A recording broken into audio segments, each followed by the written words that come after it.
2004 at the safety position. For Saskatchewan offenses, rags to riches. And I'll tell you what that's about. This is a team that's always been known for great defense. I tell you what, right now, that offense is leading not only in yards, but in points scored. And on defense, and devil in disguise. And I tell you what, Richie Hall, masterful job of always fooling the offensive schemes. Right now, they lead in sacks and interceptions with 12. Well, the big man in fine form tonight. The weather, an ominous-looking western sky with thunderstorms rolling in from the west. It's 19 degrees right now. The wind has been gusting as high as 35 kilometers per hour, and there is rain in the forecast. Danny Machocha, his team is so beat up, he says it's getting difficult to field a team. He joked yesterday that he asked for a show of hands just to see who could play tonight. On the other sideline, Ken Austin in his first season as a head coach in the CFL. What a terrific start he's had. He's the toast of the town here in Regina. His Riders on a 3-game winning streak, and the ranking local columnist here in Regina, Rob Vanstone, is already touting Ken Austin for Coach of the Year. The Riders won the toss. They'll defer. They'll get the ball on the opening kickoff here at Mosaic Stadium at Taylor Field. It's the rubber match, the revenge match. Call it what you will. Game 3 of 4 between these teams. The season series tied at 1, and the Riders 3 weeks ago beating up the Eskimos 54-14. Sean Fleming tees it up. Armstead and Childs are back to receive, and we're underway. A short kick bouncing at the 30 and out of bounds in front of Henry Childs. So the Roughriders have the choice and can take the ball at the 45-yard line.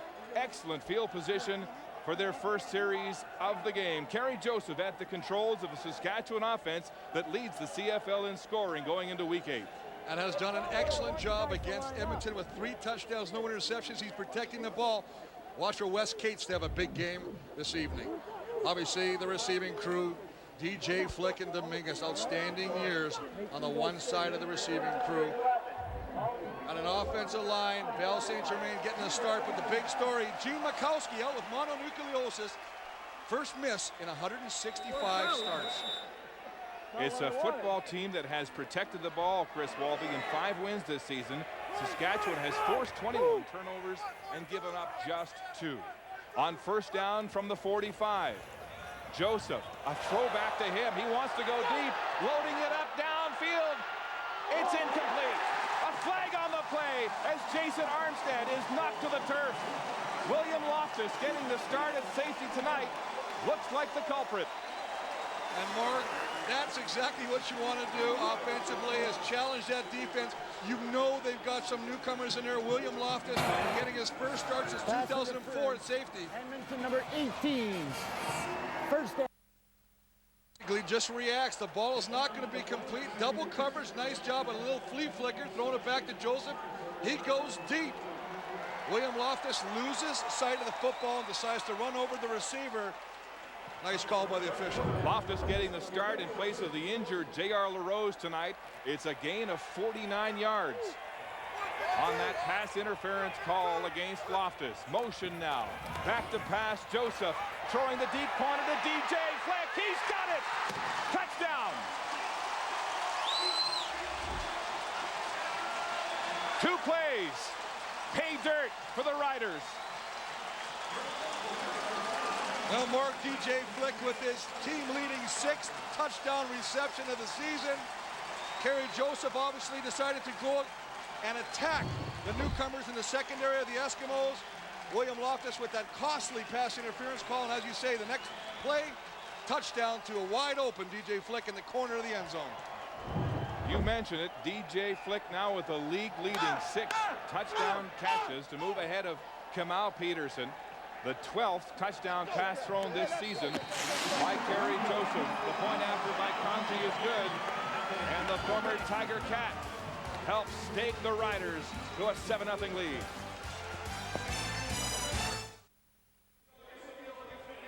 The Roughriders have scored on their opening drive in their last 5 games. Just a nice job of picking up the protection. They're going to bring a blitz. There's Sadiq Shabazz. He's a linebacker. He's going to bring a rush. That's an extra blitz. But watch this, folks. Stop it right there. Take a look at the bowl of protection. And when you get protection like that, good things happen. Great job on an offensive line. He finds a wide open DJ Flick, who runs away from the cover of Jason Goss. Well, the Hoggies savoring that first drive, a quickie, just 2 plays. Lots of time for their quarterback. And a 16-yard touchdown pass to DJ Flick. The ball is aloft. And a deep kick to the end zone. Mike Bradley has it go off his face mask. Fred Stamps picks it up at the 12. And a dangerous situation there as Scott Gordon makes the tackle downfield for this pumped-up Saskatchewan football team. Ricky Ray's Eskimos lead the CFL with 15 touchdown passes, but have yet to score one on the ground, Chris. Well, it's one of the things they have to utilize their ground game. You must get McClendon and Bertrand involved in this offense, not only as receivers, but running the football. A receiving crew that's missing Jason Tucker. Kamau Peterson, outstanding year so far. An offensive line. Rhett McLean getting the start for the injured Don Comiskey, who's out with concussion. Ricky Ray wants to go deep on first down. Andrew Nowacki battling for the ball, and he has the catch across the 50-yard line. Andrew Nowacki, who got his first touchdown catch ever last week against Hamilton. And let me straighten that out. Comiskey's got the torn calf. It's Kevin Lefsrud with the concussion. It's a nice job of going down and seeing the football, coming back to the football. That's what a good receiver will do. Good pressure on Ricky Ray, gets that ball off just in time. Gain of 34 yards and a first down. Ray again throwing, high ball incomplete, and a flag on the play in the backfield. Kamau Peterson, the intended receiver, and Ricky Ray took a shot with a flag in his vicinity. Sean Lucas, the man on Ray. Or rather, Lucas made the shot on Peterson as we await the call from Andre Proulx. Major foul. Roughing the passer. Saskatchewan 99. 15-yard penalty. First down. That's Zach Vill, who's playing his first game in the CFL. Well, Zach Vill, who's filling in for Marcus Adams, who's out with an injury. A little over anxious there and can't hit the quarterback, and especially going low below the knees. And that's exactly why they called that. First down at the 44 of Saskatchewan. Ray, play action, rolling, throwing to the flats. Matthew Bertrand has it, and now he's got a head of steam. Puts his head down across the 25-yard line where Tristan Clovis, the safety, makes the tackle. It's a nice job of mixing things up on this Saskatchewan defense. Take a look at that line. Fred Perry, what a year again. Leads the team at 4 sacks. Bill starting today, first time. John Chick at the other end. Maurice Lloyd having a great year middle, but how about Reggie Hunt? 10 tackles last week. Travis Clovis, the leader of that secondary at the safety position. Gain of 20 by Bertrand. Now the give on the ground to Goldie McClendon, shifting up the middle. Fred Perry, the ringleader of that defensive front four for Saskatchewan, makes the tackle. This is the toughest defense to run against in the CFL right now. Well, as you take a look at what Fred Perry just did, the biggest thing is you have seen, and there he is right there, a defensive lineman leading your team in defensive tackles. And usually it's a linebacker or somebody in secondary. Very unusual for one of your down linemen. 2nd and 5. Ray deep in the pocket. Crossing route complete to Fred Stamps. He's got some speed now. Outside, across the 5 to the goal line. And tackled at the 1. And you can see what Edmonton is trying to do right now is they're doing the crossing routes underneath and basically trying to free up one of the receivers. This time Fred Stamps come across the middle, and as he comes across from the opposite side of the field, he gets some separation from the cover man. James Johnson picks it up and takes it down to the 1-yard line. And this Eskimo offense is batting 1,000 in the red zone. The last 9 trips, 7 touchdowns, 2 field goals. As the number 3 quarterback, Stephen Giles, comes in on 1st and goal from the 1. Double tight, Giles, quarterback sneak, touchdown, Eskimos. And so the Eskimos answer right back. A drive that started at their own 17-yard line, and they hit the end zone on their first offensive series. And it's the first rushing touchdown of the season for the Eskimos. We talked about they have to utilize the ground, albeit a quarterback sneak by Stephen Giles, but the fact is that's an excellent job of mixing up the offensive scheme by Ricky Ray, doing a lot of outlet passes to the running backs and then trying to get crossing routes with the slot backs coming across the middle.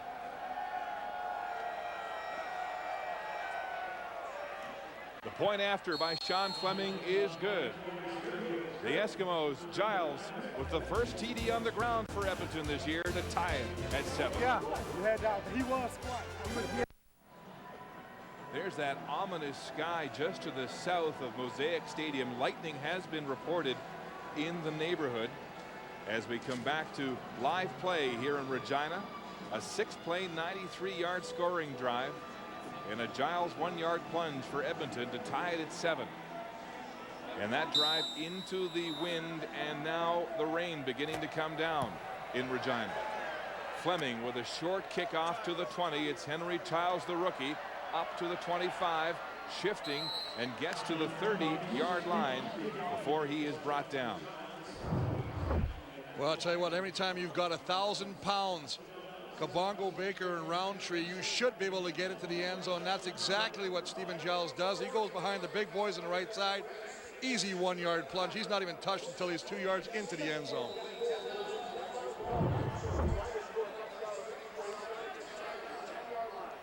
Kerry Joseph and this Saskatchewan offense go back to work. They had a pass interference for 49 yards on Armstead, and then a 16-yard scoring strike to DJ Flick. 2 plays to show for their first drive. On first down, Joseph wants to go down the sideline to Wes Cates, and there's another flag. Sadiq Shabazz in coverage from the linebacker position, and it is pass interference, the second in as many drives against this Edmonton defense, as we take a look at their lineup. Well, I'll tell you what, the guy to watch is 91 Braidwood, because he was benched last week for the first big time tonight. The linebackers, AJ Gass, it's been all over the news. He's fighting the arbitration, the game suspension. We'll see what happens later on in the season. And we talked about Will Loftus getting his first start as safety since 2004 when he was a member of the Montreal Alouettes. Will Loftus hurt his shoulder in the 2005 Grey Cup and spent most of last year just trying to get back into fighting form. And now he's on the comeback trail in 2007. The pitch to the short side, Wes Cates in traffic. And Shabazz, the leading tackler on this Eskimo defense, makes good for the penalty with a tackle. Well, the first-year player out of New Mexico, nice job of shedding the block and coming back inside. He does 2 things right. One, he doesn't allow Wes Cates to get to the outside. Second, he gets around the corner and makes the tackle. Wes Cates coming to Saskatchewan just before the start of the season in the trade with Calgary that sent Rob Lazio to the Stampeders along with a conditional draft pick. And he has been a great addition to the number 2 rushing attack right now in the CFL. The staggered count draws motion. Looked like Abdullah made a move from the defensive end position, and flags are down. Excellent job of cadence by Kerry Joseph, anticipating the blitz by the Eskimos. One of the reasons you go on a longer cadence is for the defense to show what they're going to do. It's exactly what he does. He goes with a long snap count and he catches Abdullah. Joseph and all the quarterbacks. Oh, it's a procedure call coming against Saskatchewan. Well, they're going to say it must be against Jameis Jones, because we saw Abdullah jump. Procedure. Saskatchewan number 50. 5-yard penalty. Still second down. Well, that's on the other side of the line. It was the far side we saw jump. Surprised by that call, but the line judge right there. This is the one they're calling it on right there. Let's take a peek. Oh, a little hesitation. Looks like Jameis Jones and Val St. Germain might moved on that play. 36-year-old Val St. Germain getting the start at left guard after the mononucleosis fell Gene Mikowski. Look at the time that the O-line is giving Joseph. Now he throws downfield. It's short, intended for Jason Armstead, and incomplete. And so this Rider drive will die, and the punt team comes onto the field. And on the sidelines on this inclement night here at Taylor Field, our quarterback, Kahari Jones. Hey, guys, the rain is coming down a little bit now, but what I really liked about the first series for both teams is that they are in attack mode. Both teams are intent on going downfield in this game. We're going to see how much the rain plays a part in that, though, as the game goes on. Haven't seen a lot of that in the CFL this year, the deep vertical ball. Saw a fair bit last night in that 45-45 overtime thriller, BC and Calgary. Punt angled to the sideline, bounce to Lenny Williams. He fumbles it. Now he's got the handle. at the 15, scoots upfield, breaks a couple of tackles, and finally driven down shy of the 25-yard line. A 53-yard punt by Luka Kanji and a 9-yard return by Lenny Williams, this young prospect they found at Frankfurt in the NFL Europe. Ricky Ray leading the CFL with 15 touchdown passes. His last game, though, against Saskatchewan, he threw 3 interceptions and was pulled for Stéphane Laforge. Tonight's broadcast coming to you in high definition from Mosaic Stadium as the rain begins to pour down on Ricky Ray and this Eskimo offense. He'll go to the ground, and Goldie McClendon slightly upfield in a gain of 7 before Fred Perry makes the tackle. Well, you have to attack the middle of that Saskatchewan defense. Talked about the fact that Marcus Adams is out with an injury.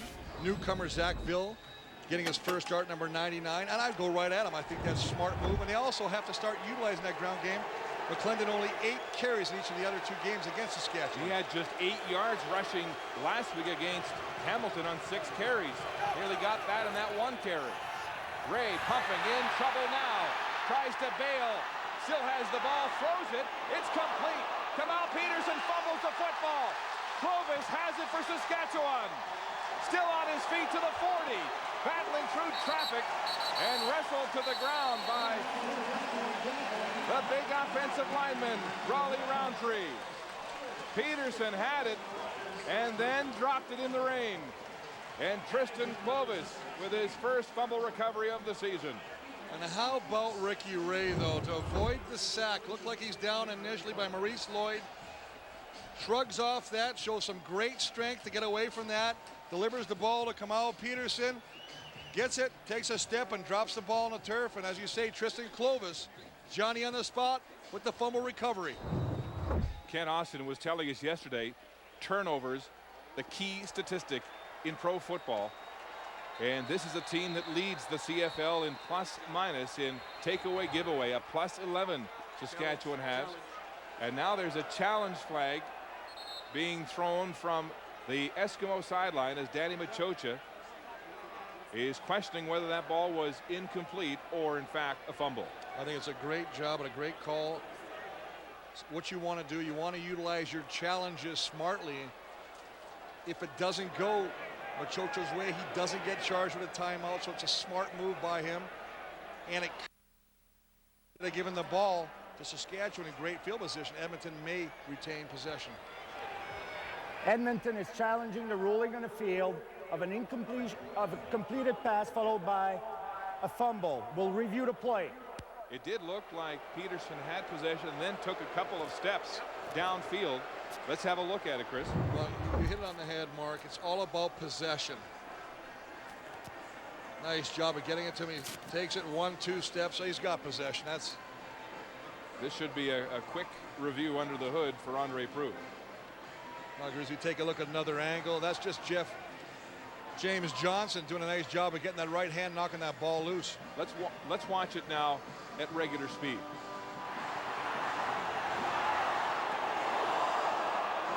Looks like a catch and a fumble.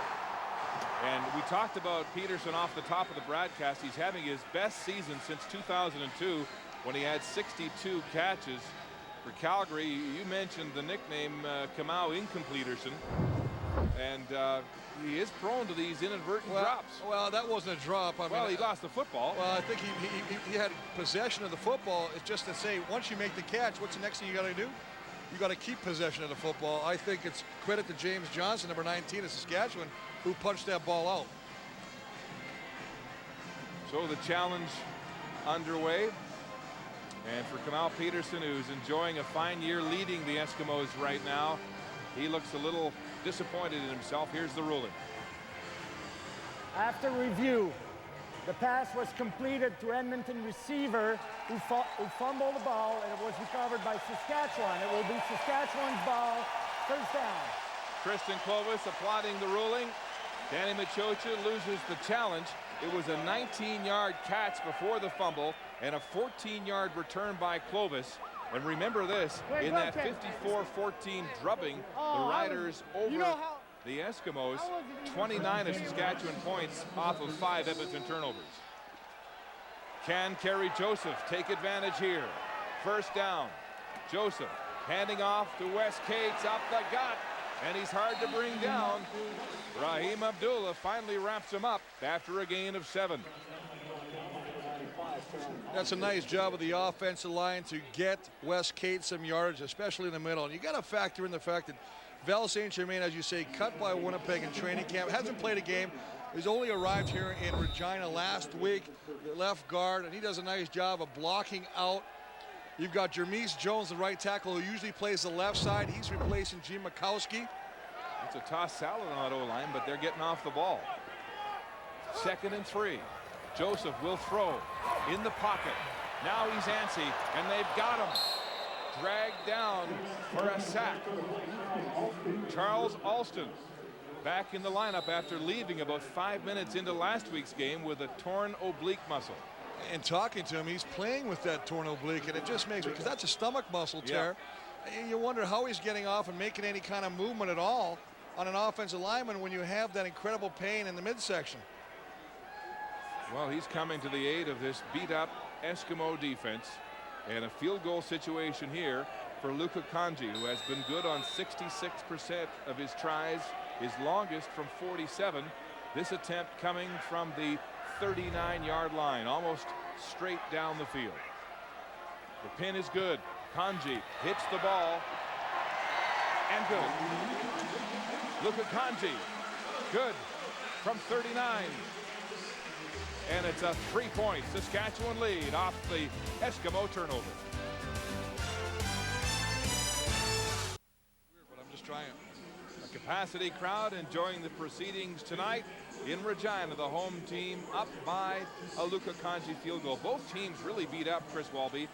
The Eskimos have talked a lot about the fact they've got 9 starters out of the lineup, including their #1 receiver, Jason Tucker. Well, I mean, that's huge. And I mean, Lefsrud is huge. I mean, he came back this year after farming last year, decided to come out of retirement. A big cog on that offensive line. He suffers a concussion. His 2nd in 6 weeks. One more, and I think he said he's going to pull a pin on this career. And yesterday they just put Antico Dalton on the 9 game. He's got a spinal cord injury. There's Fred Stamps to the wide side with a completion. And Stamps trying to fill the void at receiver with Tucker out. One of the newcomers in just his 3rd game this season. Down to the sidelines, Kahari. Guys, one of the things I'm seeing early on from both of these teams is that they're playing a lot of man-to-man defense early on. And again, that lends itself to big plays, either offensively or defensively. On the defensive side of the ball, you're seeing the pass interference from over-aggressive guys right now. 2nd and 6. The crowd trying to drown out Ray. Throwing, it's complete, and a first down as TJ Acree makes the catch. He's playing, Chris, with a stress fracture in his left foot, wears an air cast when he's not on the football field, and had 3 drops last week. Well, they really liked what he did in BC last year and aggressively went after him in the offseason. I mean, he is a go-to clutch receiver. Saw him earlier this season with a 9-catch game, becoming one of Ricky Ray's favorite targets. Matthew Bertrand into the football game. 6 receiver set on first down. Ray in the pocket across midfield. Here's Kamal Peterson with a big catch and a straight arm and a first down for the Edmonton Eskimos. And this is what you want to do as an offense. And Ricky Ray says, hey, you know what? Kamal, we know you put that on the ground. Let's come back to you. Let's get you back in the football game. Get that psyche back charged up. Little crossing route, just puts the ball where it has to be, and Peterson does the rest. Ricky Ray did the exact same thing last week after Peterson dropped the ball wide open. Came back to him with a catch that set up a touchdown pass to Nowacki. The leading receiver for Edmonton with a 22-yard pickup and a first down. Ray pumping, time. Now he's throwing deep for Acree. Goal line. Touchdown. TJ Acree. 2 big catches. And he beats the rookie Lance Frazier. Well, we showed an earlier highlight from Saskatchewan's offensive point of view when they got the kind of protection that allowed Kerry Joseph to go deep. Edmonton responds with equally impressive protection for Ricky Ray, and he just sits back there. And TJ Acree just does a nice job of basically making a nice move and getting past Lance Frazier, who's making his 4th start this evening, and just, he gets some great separation, and he actually has to wait for that football. That's how badly he had beat Lance Frazier. Acree with a big smile, his 2nd touchdown catch of the season, a 39-yard bomb. And with the convert, the Eskimos have taken the lead here in Regina. I love it. Ricky Ray 8 for 8 through the air, and Acree with that big 39-yard touchdown catch. It all starts with these boys up front. The protection is excellent. Just sits back there, pump fakes to the wide out on the flat, and comes all the way back deep. They bite on that. Next thing you know, Acree's wide open behind the cover man. Acree, who can hardly practice between games, Chris, because of the stress fracture. He always has to wear the air cast when he's not on the field. This week, Danny Machocha was saying, did a little bit of practicing in day 2 and a little bit on day 3, but for the most part, he's getting treatment all week. Technology is a wonderful thing. A do-over on the convert, and it's good 2nd time around. And Ray, how about the numbers, Chris? 8 for 8 for 166 yards through the air, coming back after throwing 3 picks in that 54-14 loss to the Riders. And to Saskatchewan, 54-14. The adjustment that Saskatchewan did was they took away the backs coming out of the backfield and forced Ricky to go downfield. Right now we saw how they've started a couple drives by swinging that ball out to the flats. They're not being picked up, and as a result, the linebackers are coming up tighter, and they're finding something behind the linebackers now. So both teams airing it out, stretching the defenses with lots of man-to-man coverage in the first quarter of this football game. A 14-10 Eskimo lead. Ken Austin, who has been a stickler for detail in practice with his offense, he was telling us yesterday that the Eskimos, or rather the Roughriders, may have the best waggle team in the league right now, and that means in terms of their motion and hitting that line of scrimmage at full stride. They work day in and day out getting that down, and it really makes it hard on defenders to know what's coming, who's getting the ball, because everybody's running like they're the intended receiver. Fleming bouncing at the 20. Armstead on the loose ball, and he just falls on it at the last minute with the Eskimo cover team right in the neighborhood. Armstead a little fortunate. He almost looked like he was hesitating, waiting to see which way that ball was going to bounce, and very fortunate that the cover team of the Eskimos didn't come up with a turnover of their own. Kerry Joseph reunited with Kent Austin, his quarterback coach, back in 2003 with the Ottawa Renegades. In Ottawa, he was basically the quarterback coach and didn't have too much control like he has here, and it really wasn't his offense. So now having his offense in place, he knows that being back behind the center, and the job is easy, you can find success. And Wes Cates with his best carry of the football game, but a flag down at the 30-yard line. One of the receivers on the short side of the field jumped the gun on the snap count. And that nice run by Wes Cates will be nullified. Offside. Saskatchewan number 3. 5-yard penalty. Will repeat first down. DJ Flick, the culprit. Chris, so much talk about Kent Austin when he was fired at midseason last year as the offensive coordinator in Toronto because he wouldn't run the ball. He wouldn't give it to Ricky Williams. That's not the case. He does run the football here in Saskatchewan. In fact, last week against his old team, the Argos, he ran the ball more than he threw it. 28 running plays to 23 passing plays in that 24-13 victory over the Argos. First down repeated.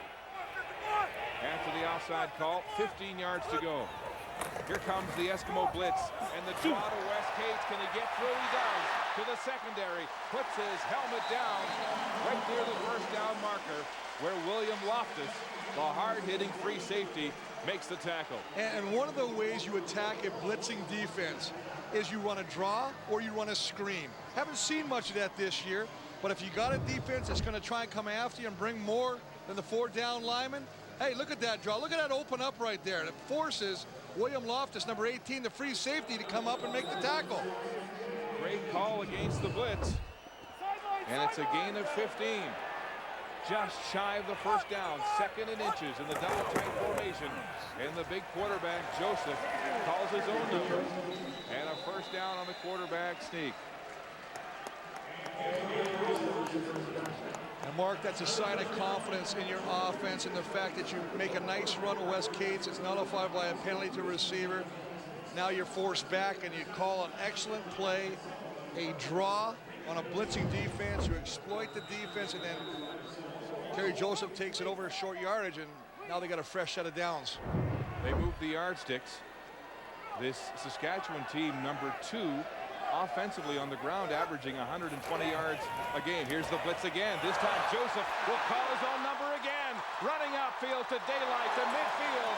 Shabazz finally brings him down. Well, I don't think this was a planned call, Mark. I think he just looked and saw the parting of the sea as all the defensive linemen went to the outside, and all they could see was pasture. When you got that kind of opening, I don't think you have to be a rocket scientist to know you got to tuck the ball and take off. A.J. Gass is coming on a blitz on the outside. Jeremy O'Day, excellent job of coming from the center position and knock him outside. Kerry Joseph hurts him with his legs. 22 yards on the scramble by Joseph. First down. Handing off up the gut. There's the pitch from West Cates back to the quarterback.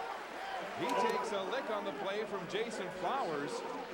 And a little razzle-dazzle from the Riders. A little razzle-dazzle, but again, a sign of confidence in the offense because West Cates is wrapped up. You can see the communication. You can see Kerry Joseph wasn't surprised that the ball was pitched to him. Just going to go straight up. Nice job by Shabazz to come down. Look at the heads-up play of pitching it to Kerry Joseph. So it's a gain of 4 on the pitch from Cates to Joseph. Second and 6. Eskimos showing blitz again. Joseph, here they come. 8-man rush. The ball's away. And complete. Matt Dominguez on the short sideline against Flowers. First down. The big target runs that route so precisely up the field and to the sideline. Ball beautifully delivered. That's the last play of the first quarter. The Riders marching again. Edmonton in front.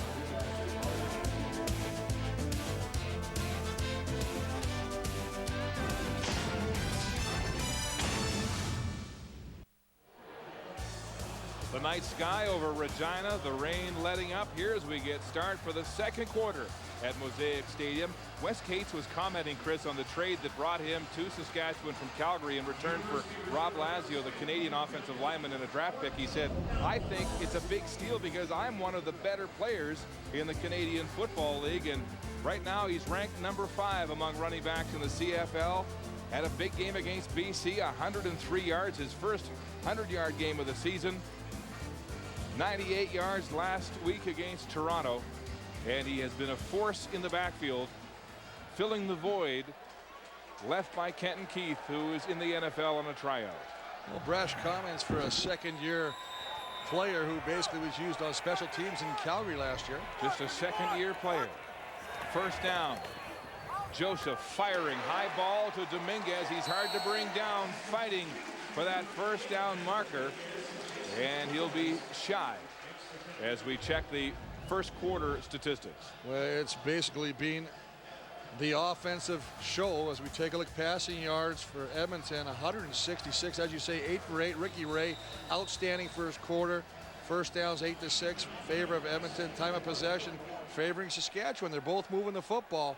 1 turnover, a fumble by Kamau Peterson. Yeah, the number's misleading because of the 49-yard pickup on that pass interference. There's Chris Zarka on 2nd and 1, and the big man is chopped down at the knees, and it looks like it's going to be short.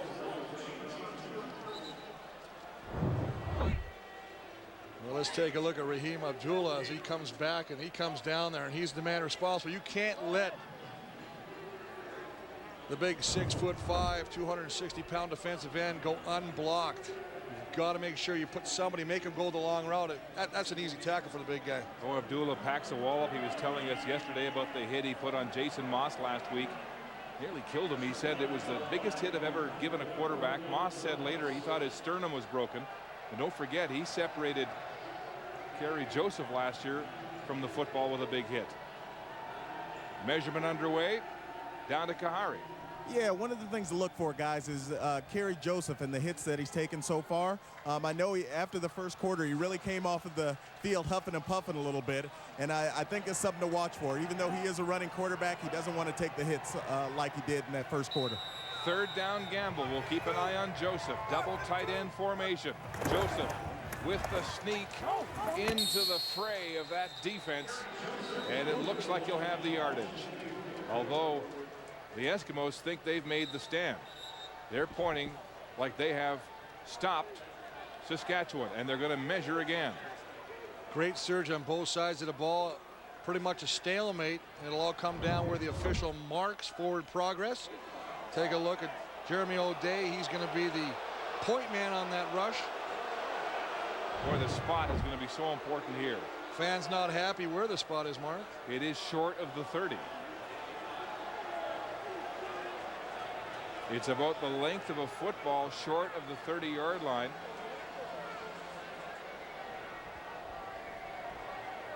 Look at this.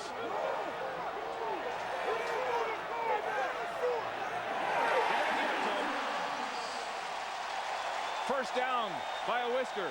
Well, I'll tell you, it's about as close as it gets. Now you're going to get an objectionable conduct penalty on Edmonton, losing their composure.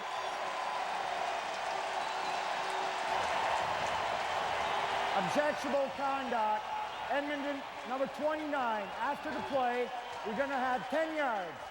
First down, Saskatchewan. Wow. Insult to injury. A first down and 10 more. Just a lack of discipline, something that Coach Machocho is trying to address with his football team. Play smart, play discipline. Don't give any advantage or field position to the opposing offense. That was just a stupid penalty by Shabazz. So it's first down, 10 yards to go on the brink of the red zone. The Eskimo 20. A.J. Gass playing again tonight, taking his one-game suspension to arbitration in the CFL after Commissioner Mark Cohan. I know, Mark, there's a lot of talk around the league about that A.J. Gass situation. The fact that Cohan ruled that he would be suspended for a game, and A.J. Gass going the other route through arbitration. They expect a decision to be given by the 2nd of September, one day before Labor Day, and the Battle of Alberta. First and 10. Joseph throwing deep to the end zone. Oh my goodness!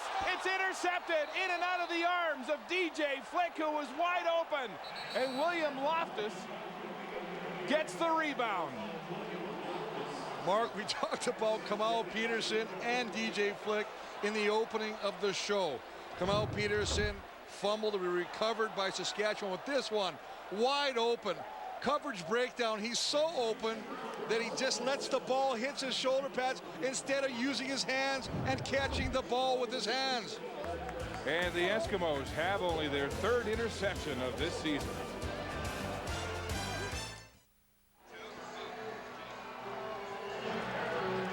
DJ Flick has a touchdown catch and one that got away, and William Loftus has his 10th career interception on the bounce. Well, we talked about this before. We're going to take a look at this. Don't let your body catch the ball. Use your hands. He was so wide open, he tried to cradle it with his body, hit his shoulder pads, bounced off, and as you say, William Loftus with the interception. The Riders have been working the short side against the Eskimos. And Ricky Ray takes over on offense after the turnover from his own 30. Ray across the middle. It's complete to Kamau Peterson, and Peterson will have more yards after the catch. Another 6 or 7 to the 48-yard line. Well, that's a nice job of Kamau Peterson recognizing the defense. See how he comes in here, takes a move, and comes to the inside. finds the opening, ball beautifully delivered, exactly what it has to be to a running Kamal Peterson. He doesn't have to stop. He just keeps in stride. He catches the ball. Big catch, 23 yards for Peterson. Ray 9 for 9 for 189. There's number 10 in a row, and it's complete to Andrew Nowacki, just shy of the midfield stripe. And on this play, all the Saskatchewan defense is going to do is drop their linebackers and do a bit of a zone coverage. They're just going to drop back here. You can see him right there. And what does he do? He throws it inside of the coverage, underneath to Nowacki. Saskatchewan in a bunch formation and a no-huddle situation. The silent snap count. Ray back to pass, late flag, throwing the corner to Acree. He turns around and makes the catch. Acree in close coverage by Lance Frazier, and another big catch. But a flag down. And Mark, you talk about a quarterback, how good to start Ricky Ray. I think that's 11 for 11 right now. But you need your receivers to go up and make those tough catches, and he's getting that today.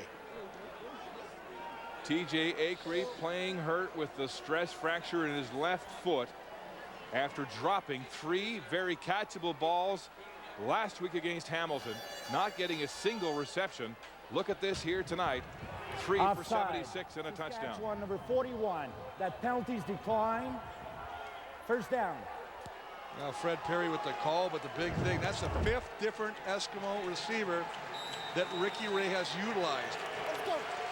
27 yards, the gain to Acree. 1st and 10 at the Rider 29. Ray back to pass, 5-man rush, crossing pattern by Goldie McClendon, and he's brought down by the middle linebacker Maurice Lloyd. After a gain of 4, Goldie McClendon was the leading receiver last week for the Eskimos with 9 catches and 71 yards against Hamilton. But it all starts with the boys up front. Look at the time that Ricky Ray has to look off the receiver. He's downfield checking, and then he releases it to his release valve, who is McClendon coming out of the backfield. Bunch formation on 2nd down. 6 yards to go. Ray with time, throwing for the end zone. Fred Stamps. Are down as Stamps was contacted with the ball in the air. And again, it looks like Lance Frazier is the weak caribou tonight that Ricky Ray is going after. It is a pass interference call coming against Saskatchewan. One of the things that happens, Mark, is when you go aggressively after a defensive secondary. Pass interference. Saskatchewan, number 15. The foul occurred in goal. The ball will be placed on the 1-yard line. First down, Edmonton. They start to play a little timid, and they start to make mistakes, and exactly what's happening right now. Ricky Ray again with great protection, but he's going to go downfield, challenge him, because look at that right there. Is there such a good thing as a good penalty? Yeah, that's a good penalty. Yeah, it takes it to the 1-yard line, but it prevents a sure touchdown. From the goal line, Giles, the quarterback, losing his footing on the sneak, and he did not get in. 2nd and goal.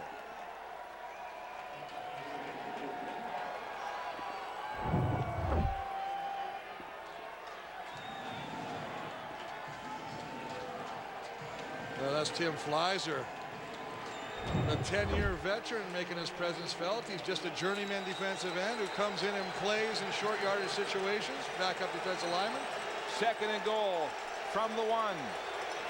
Giles again on the sneak, and this time he's in the end zone. Touchdown, Eskimos, on a drive that began from their own end zone when DJ Flick dropped a wide open pass. The careen went to William Loftus, and down the field the Eskimos go, turning that turnover into a touchdown. And it starts with the big guys, and they finished it with the big guys. When you got 1,000 pounds of offensive linemen to the right side of your line with Baker, Roundtree, and Kabongo, you're a fool not to go behind these guys. Stephen Giles does. 2nd rushing touchdown of the evening. The point after from Fleming is good, and it's a 14-point turnaround. The turnover leading to the touchdown. Giles' 2nd touchdown of the game. Fred Perry, Saskatchewan's leading tackler and anchorman on defense, is wearing the mic tonight. Mic'd up. Brought to you by Rogers, Canada's most reliable wireless network. You don't want to open this right now, I'm telling you. You don't want to open this.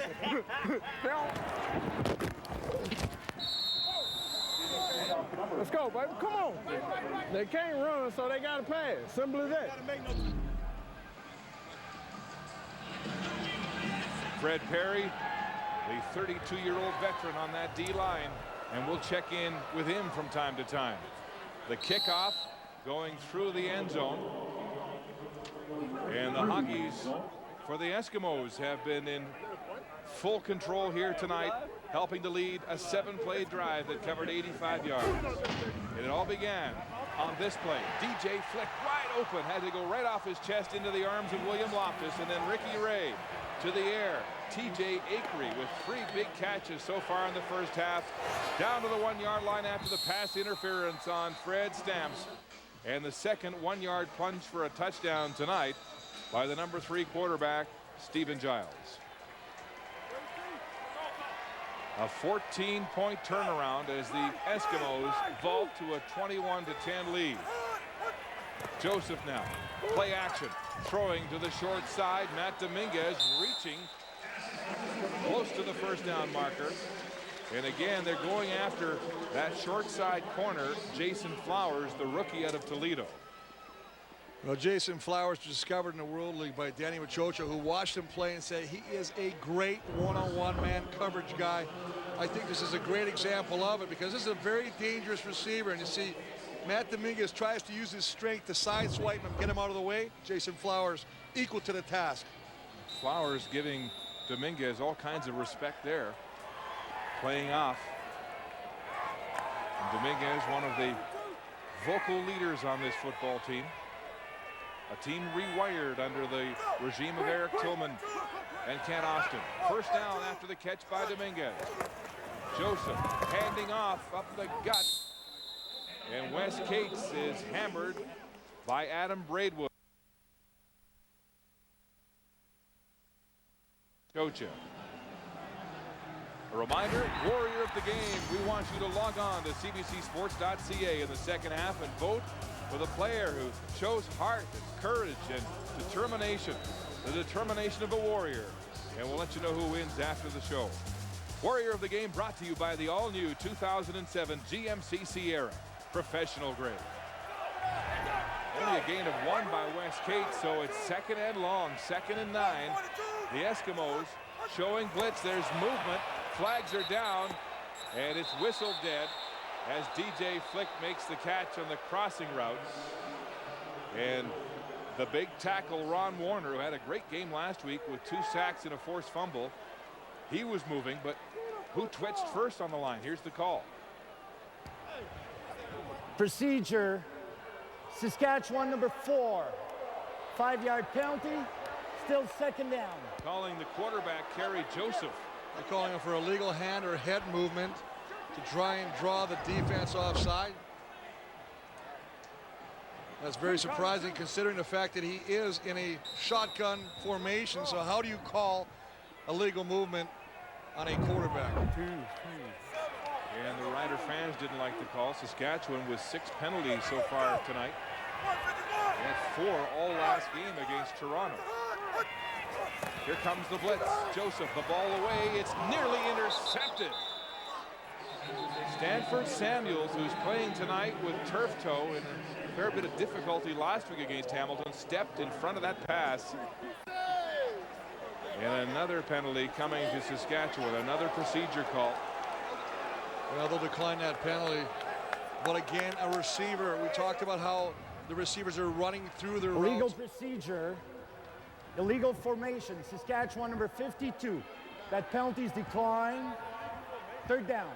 And that means that Wayne Smith, who usually plays guard and now is playing the left tackle, is more than a yard behind the line of scrimmage. You can see Kent Austin telling his quarterback to shake it off, and that's been one of Austin's trademarks this year. He has been very level-headed, very even-keeled, teaching his football players to put bad plays behind them, to put bad games behind them. We saw that when Saskatchewan blew that 20-1 lead at the half and lost 21-20. They came back the very next week and blew out the Eskimos by 40. Well, another thing as well, Mark, as a receiver, you can't sit in coverage if you're not open. Ball is loose. Fred Stamps may have contacted it, but a flag down as it looked as if no yards was pretty obvious on that play. Yannick Carter holding onto the football, but the celebration is premature. Another call, the 8th penalty against the Riders in this first half, will nullify a turnover there on the kick. You're watching the CFL on CBC. Well, the Queen City is the home of the RCMP Academy. The training program here taking a maximum of 1,984 cadets every year. Graduations taking place throughout the month of August on Mondays, and it's quite a ceremony, quite a tradition. Chris Walby, families arriving here on Thursday usually to see their sons and daughters graduate, and 8,500 applicants write the entrance exam since '99. And there you can take a look just as Fred Stamps about to catch the ball. There's the culprit, and that's 3 yards. Great call by the official. First down. Best field position to start the drive for Edmonton, and Ronald McClendon is hammered right near the line of scrimmage by the rookie defensive end John Chick, playing tonight. Well, this is a big test for the Rider defense. They've given up some big plays via the air. They are the #1 team in the CFL against the run, only averaging 61 yards against. But it's the air that's being the Achilles heel. It's a loss of 1 on the carry by McClendon. 2nd and 11. Ray to pass. Firing the football and knocked down.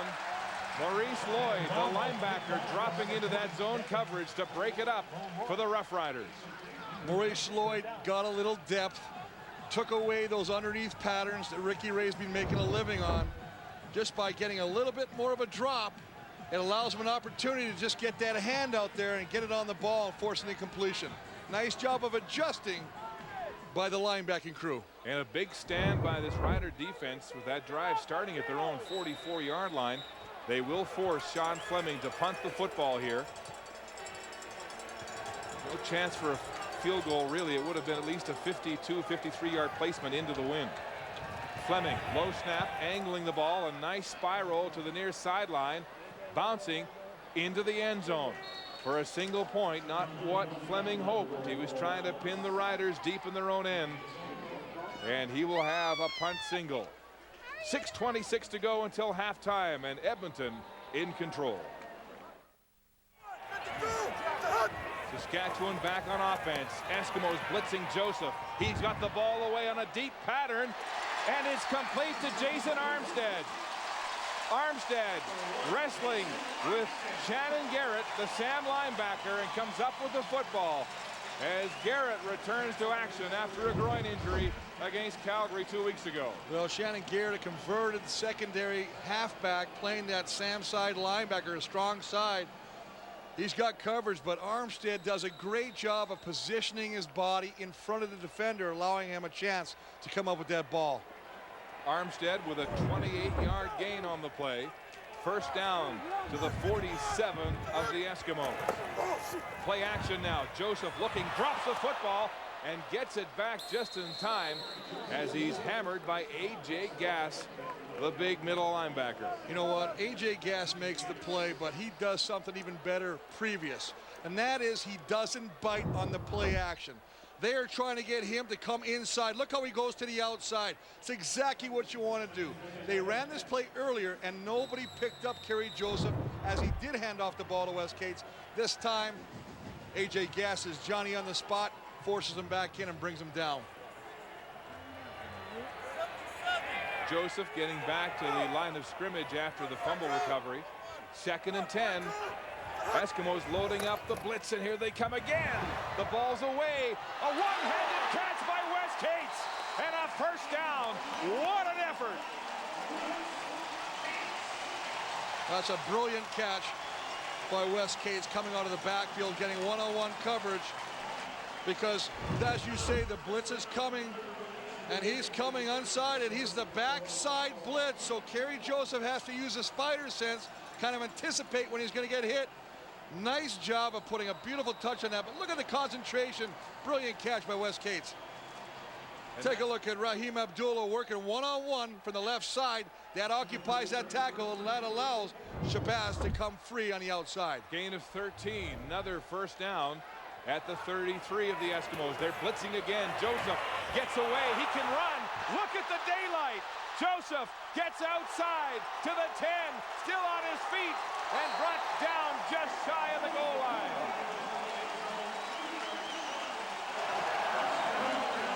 Yeah, Mark, remember that Kerry Joseph rushed for over 1,000 yards when he was with Ottawa in 2005. We know about the strength of his arm, but boy, I tell you, he can really hurt you with his legs, and he does just that. He pulls it down, sees an opening, and makes that Eskimo defense pay. Joseph, a 31-yard scramble, the longest run for him this season, and he'll take the helmet off and get a blow, and there's an injured Edmonton Eskimo at the goal line. And while the Eskimos attend to the injured Eskimo, it looks like Raheem Abdullah is down right now. What a story injuries have been to this Eskimo team. Let's go to the sidelines. Here's Kahari. Yeah, guys, I think the last two plays really show what Kerry Joseph is about this year. As far as, I mean, I'm on the sidelines for the play to Wes Cates, and it looks like he's throwing to no one, but he really trusts the play. He trusts the scheme that Kid Austin has put in, and he makes it happen. Then you go to the next play where he's sees nothing open downfield and takes off and uses his legs. I think both quarterbacks are playing fantastic. It's going to come down to the little things in this game. You know, that's interesting, Kahari, because both Kent Austin and Kerry Joseph were talking yesterday about the help that Austin has been for Joseph in getting him to put his eyes in the right place right away to read the defense. He says that Austin is uncanny at knowing where the weaknesses are in a defense, and he really dissects the defense, and for Joseph, knowing where to go right away has been a real help for him. Well, and how do you diffuse a quarterback? You put pressure on him. If you're not putting pressure on a quarterback, he gets a comfort zone. He sits back there, and then he has the ability to trust in his receivers being in the right spot. He can look downfield because he has the time. Joseph saying that the game is a lot simpler as he and Austin are reunited since their first season together back in 2003. The Ottawa Renegades, and Abdullah's being helped off. Let's try to see what happened.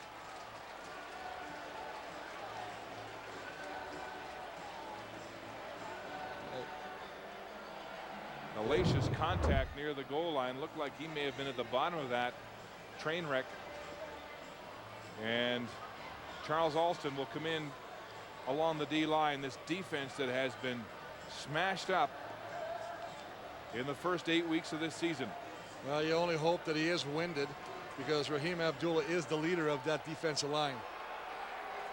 First and goal. Roughriders on the 2-yard line.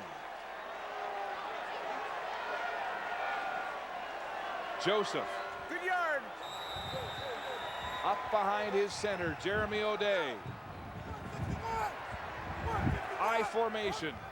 Two-man backfield. The give to Wes Cates. He loses his footing as he plants to go outside and comes down shy of the goal line. Well, old-time football where you have a fullback leading the running back through the hole. And as you say, as Wes Cates tries to cut back inside, that right foot gives out, and he ends up sliding to the turf. As he just tries to make his cut, can't come back.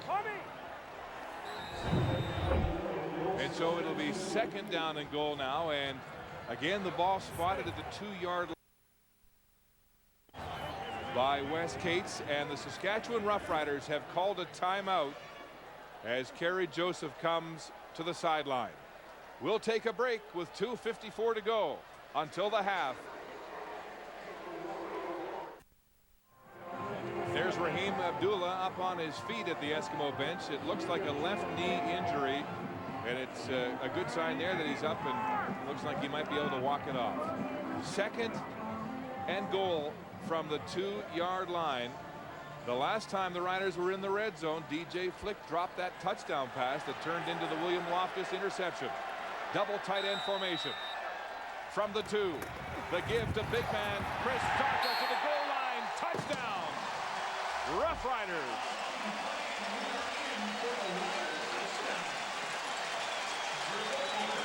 Well, Mark, they give it to the big fullback, Chris Zarka, 6'3", 235, the 10-year veteran. And that's his first rushing touchdown against the Eskimos since 2003. Yep.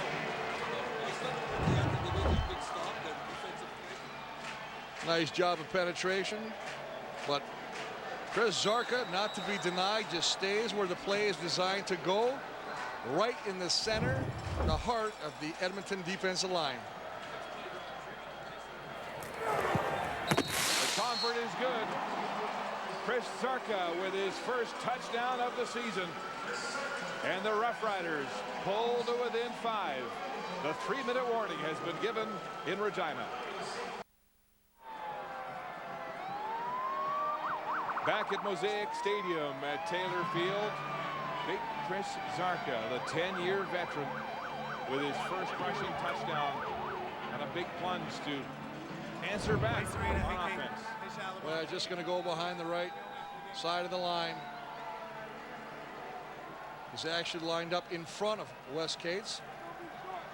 They fake the pitch to Wes Cates and just give the straight dive play up the middle. Touchdown, Chris Zarka, first rushing touchdown of the year for him.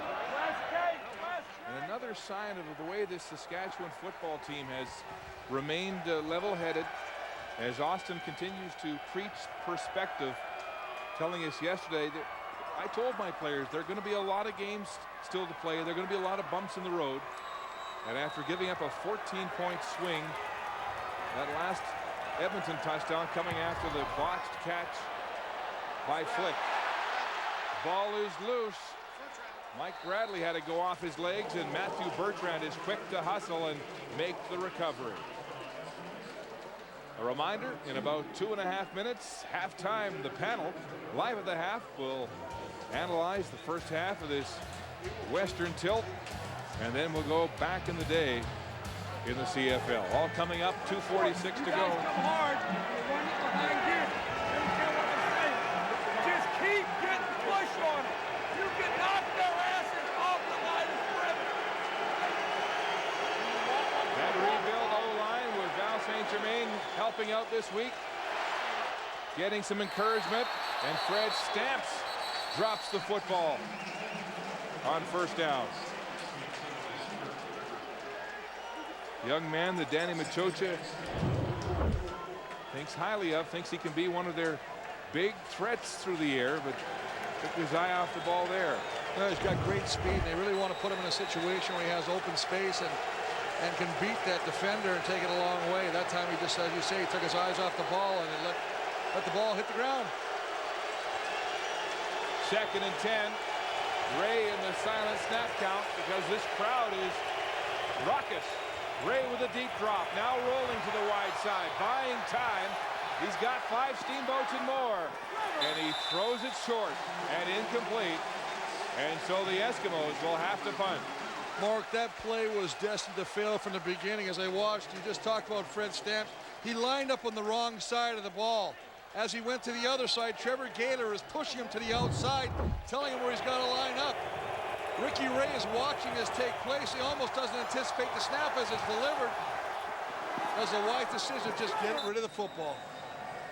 Gaylor covered the second 2 and out of this quarter for the Eskimos, who had been red hot out of the gate, with Ray going 12 of 13 at one point for 226 yards. Fleming the punt. He's got a 45-yard average, just gets it away. End over end to Jason Armstead. He drops the ball, gets it back, and takes a big shot. The first man downfield is J.R. LaRose. And what a hit for the former Edmonton Husky, who's playing the game with an injured shoulder and will require surgery, Chris, after the season. And now he's limping off the field. Well, that has got to be, I mean, that's an incredible source of inspiration when you see a guy that's injured, as you say, with a shoulder issue, not even starting today, and he goes down there and he leads that wave of coverage guys with a great hit on Armstead. So the Riders go back on offense after the 2 and out series by the Eskimos with 2:22 to go on the clock until halftime. Motion now out of the backfield. 6 receivers downfield for Kerry Joseph. Pumping. Now throwing the deep ball down the sideline. Stretching out. It's incomplete. DJ Flick with a great effort, but he just couldn't stay in bounds. Couldn't stay in bounds, but hey, you got to give some credit to the cover man, Stanford Samuels, who did not bite on the pump fake and stayed with the intended receiver DJ Flick all the way down. That's coverage right there. He's right in the hip pocket. Nice job of coming up with the catch, but feet come out of bounds. Wow, that was awfully close on that angle there. And now a challenge flag has been thrown from the Saskatchewan bench. Now you got to have 1 foot in bounds as you make that catch. Did he have one down? It almost looked like he came down on the chalk line. If he did, that's an incomplete pass. Austin throwing the challenge flag. And Andre Proulx will have a look. Clearly Ken Austin getting word from his spotter. Saskatchewan is challenging the ruling on the field of an incomplete pass. We'll review the play. A smart job by Ken Austin throwing the challenge on that play. Great effort, as you see. Let's take a look at this angle. DJ Flick has the ball. Now, does he get a foot down? I don't know. I don't think so. It looks like his feet are in the air. That was my initial thought process there. I think he does a great job of trying to haul in the ball. A for effort, but as that foot comes down, it lands on the chalk, and I think that's an incomplete pass. But I love the challenge. At least you got to try. You got to love the effort, too, after that big drop in the end zone. Flick coming back, stretching out, tried to get that 1 foot down, but couldn't hang on, and his feet came off the turf when he finally had the ball in his hands. Mark, and you hit on the head. You notice he caught that with his hands, eh? Yeah. You tell all these young receivers that are coming up through the leagues, always use your hands. Reviewing the play, the Saskatchewan player jumped in the air, cut the ball, but landed out of bounds. Therefore, ruling on the field stand, it is an incomplete pass. A good call by the officials, and worth the challenge with just 2:14 to go. 2nd and 10 for Kerry Joseph after he gets the play call, back on the field and into the huddle. Joseph has been measured at quarterback this year. Came into the game, Chris, with 80 less completions than his counterpart tonight, Ricky Ray, but only 3 interceptions and 11 touchdown passes coming into tonight's contest. DJ Flick got a chance to take a breather during that challenge. He's back on the field. On 2nd and 10, the Eskimos blitzing again. A quick pass to Andy Fantuz, and he's got the ball, the catch, and a first down. His first catch of the night, the sophomore out of Western, who has battled through some drops and some bad hands early in the season. Well, he sure has. I mean, he was benched earlier this year in the rematch in the game they played against Edmonton. Take a look at him, and I wonder if he's not going to be a bigger part of this offense because he's got great hands coming out. Ken Austin says he's uncanny at reading zones and getting the openings. There's the toss. Look at that. Wes Cates on a circus act. And a first down. Well, you talked about Andy Fantuz being able to read defense. How about that play by Kerry Joseph? Holding on to the football, having to understand where the line of scrimmage is, because if you go across, you can't pitch that ball. So he's got to be aware not only of the rush, but where the line of scrimmage is. And what a great job of just flipping it over the defender to Wes Cates, and he does the rest. Gain of 13. Clock starting, though. And a first down with 1:37 and counting. Riders with no timeout. They've used it up. On the ground, Cates again, slugging it up the gut. Close to another first down. Now getting closer to a potential field goal attempt. They are kicking into a stiff breeze, though. I think they got to get at least another 10 yards, Mark, to have a legitimate shot at a field goal. Wes Cates, after the shovel, takes one up the gut for 10. Maybe 9.5. That's what it'll be. 2nd down in about the length of a football. And the Riders go into a double tight end formation on this short yardage play. Gary Joseph, the big quarterback, will have the first down on the sneak with 1:20 to go until halftime. And the Riders trying to get themselves back in this football game. Doing a nice job of just not panicking, taking exactly what the defense is going to give you. And I'm not talking about the quarterback sneak because that's pretty much obvious, but knowing where to put the football. You talked about Kerry Joseph not making mistakes, protecting the ball, making the right reads. First down, 109 and counting. Motion now. The Rider receivers hit the line at full stride. Joseph has time. It's complete to Corey Grant across the middle. And another Rider first down with 1 minute to go until halftime. And you talked about the fact, Mark, earlier that they work on this every day in practice of hitting the line as they're running full speed as the ball is snapped. And as they drive the defenders deep, that allows a wide receiver like Corey Grant to come back inside and find an opening. The ball is beautifully delivered to him. Picks up a nice first down. And there's a delay on the field as there is an injured Saskatchewan Roughrider. We talked about the 9 Edmonton starters who are injured and how they've been decimated by injuries. But how about Saskatchewan? They've got 16 players on the injured list, including Terrell Jariniak, who hasn't even played this season. Luke Mullender, who's really made a case on the D-line with an elbow injury. They've lost Arabin Justin tonight's game with an Achilles injury.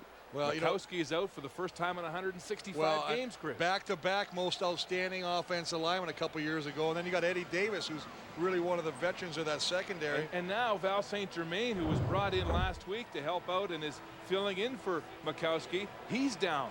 Let's take a look at that right leg. Oh my goodness. Right leg buckling on Val St. Germain. And it was Abu Mekrik who went down on his teammate on that completion to Corey Grant. And so it's been an injury-riddled first 8 weeks for the Roughriders, who say they have 16 injured players.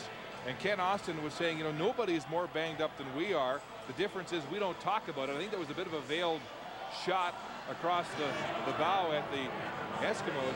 He said, if you look at the number of man games lost to injury, we are #1 in the league right now. It's not even close. And so it looks like another Hoggy is down. The only thing that would be a saving grace is offensive linemen now wear these knee braces. You're told to wear them in the game, and they can sometimes take away some of the potential harm of when somebody rolls on you. And it looks like he's getting up under his own steam, and you can see he's got braces on both sides of his legs right there, and they basically work on his knees. Both knees are going to be protected. See him in his sock right there. It looks like a Meccano set on his legs there. But the big man at 36 years of age, Chris, 14 years in the CFL, and gutting it out as he goes off and in to replace him now is Mark Parento out of Boston College, another former Ottawa Renegade, in at left guard. 1 minute to go until halftime, and a promising looking drive here for the Riders. First and 10. 4 receivers to the wide side. That's where Joseph rolls. Throwing backside. Zark is open. Bobbles the ball. Has it. Breaks a tackle. Downfield. First down. Oh, that fooled the Eskimos. 15 yards the gain. What a great call. A throwback. Roll to the right. You got the blitz coming from the backside. 2 men are free. He's going to roll to the right. Look at the blitz. That's Alston. Warner coming. He turns around, throws back. Great strength. Hand shiver by Chris Zarka and the would-be tackler. And a first down for the Saskatchewan offense. Joseph employing 7 receivers so far in this first half. The time ticking away, though. In the shotgun, Joseph throwing downfield to the end zone. Touchdown! DJ Flick, sweet redemption. DJ Flick with a touchdown, but a flag thrown on the far side, away from the catch by DJ Flick. Legal contact on the receiver, Edmonton number 23. Penalties decline. Touchdown. DJ Flick redeems himself with his second touchdown catch of the night after the drop. earlier in this half. Well, nice job again. He runs in, he goes to the outside, and this time he makes, as you say, no mistake of it. He gets his hands on that ball as he cradles it in. And the Roughriders retake the lead with 30 seconds left until halftime. Kanji is good with the convert. The 5th lead change of the game. And an inspired DJ Flick comes back with his 2nd TD of the night. A 13-yard catch. Come back.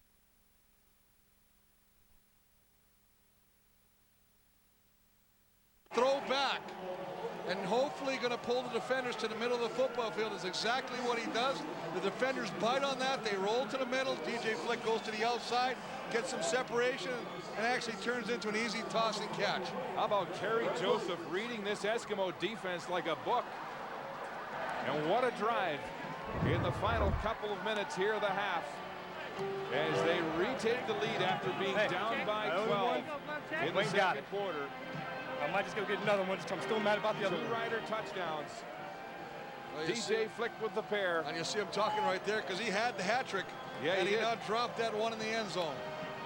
Kerry Joseph, 11 of 15 tonight, Chris. 149 yards, 2 touchdowns, and the 1 interception, which really was not his fault when it bounced off the chest of Flick in the end zone and into the hands of William Loftus. What a recovery, and that's been the story in this young season for Saskatchewan, not letting breakdowns and tough breaks get them down.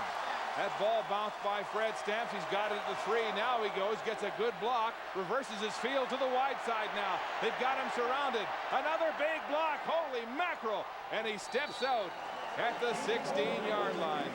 Probably ran about 70 yards for a handful on the return. And a big block on that play by the rookie Canadian Calvin McCarty out of Western Washington to help keep that play alive with 18 seconds on the clock. Ricky Ray in tough field position. And he has had a sterling first half for Edmonton. First down at his own 17. And they'll be cautious and conservative as Ray takes a knee.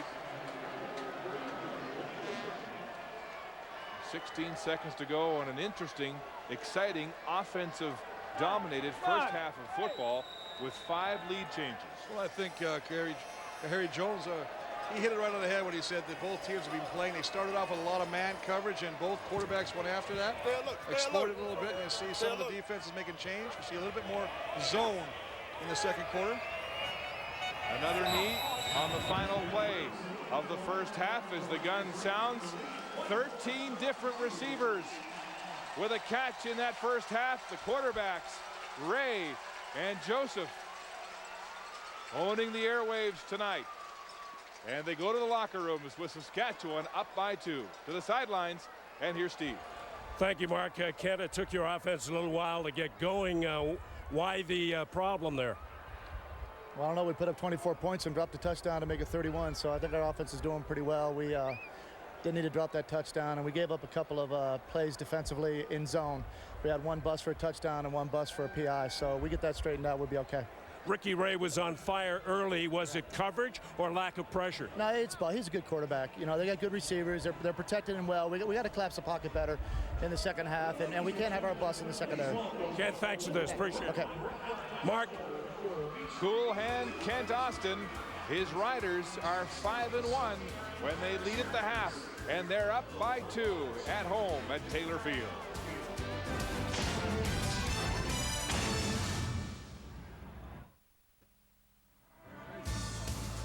It's been a prolific weekend in the Canadian Football League. 90 points in double overtime last night, 46 in the first half tonight, and the sellout crowd here pretty happy. Their team has come from 12 down to take the lead. And Kahari Jones, I wonder as a quarterback, when you see this unfold right in front of you, what are you thinking? thinking, dang it, this goes on my stats. What the? I mean, that was a perfect ball. This is the reason that you cannot just look at stats alone when you're talking about quarterbacks or any position. I think Kerry Joseph played an outstanding first half, and I think in this first half it proved that he is a comeback player, coming back from that little mishap and being able to come back and put his team into this ball game. Typical selfish quarterback. Peyton Manning's father, Archie, a former quarterback, once said that if you want a true accuracy in quarterback ratings, receivers' mistakes should be figured in.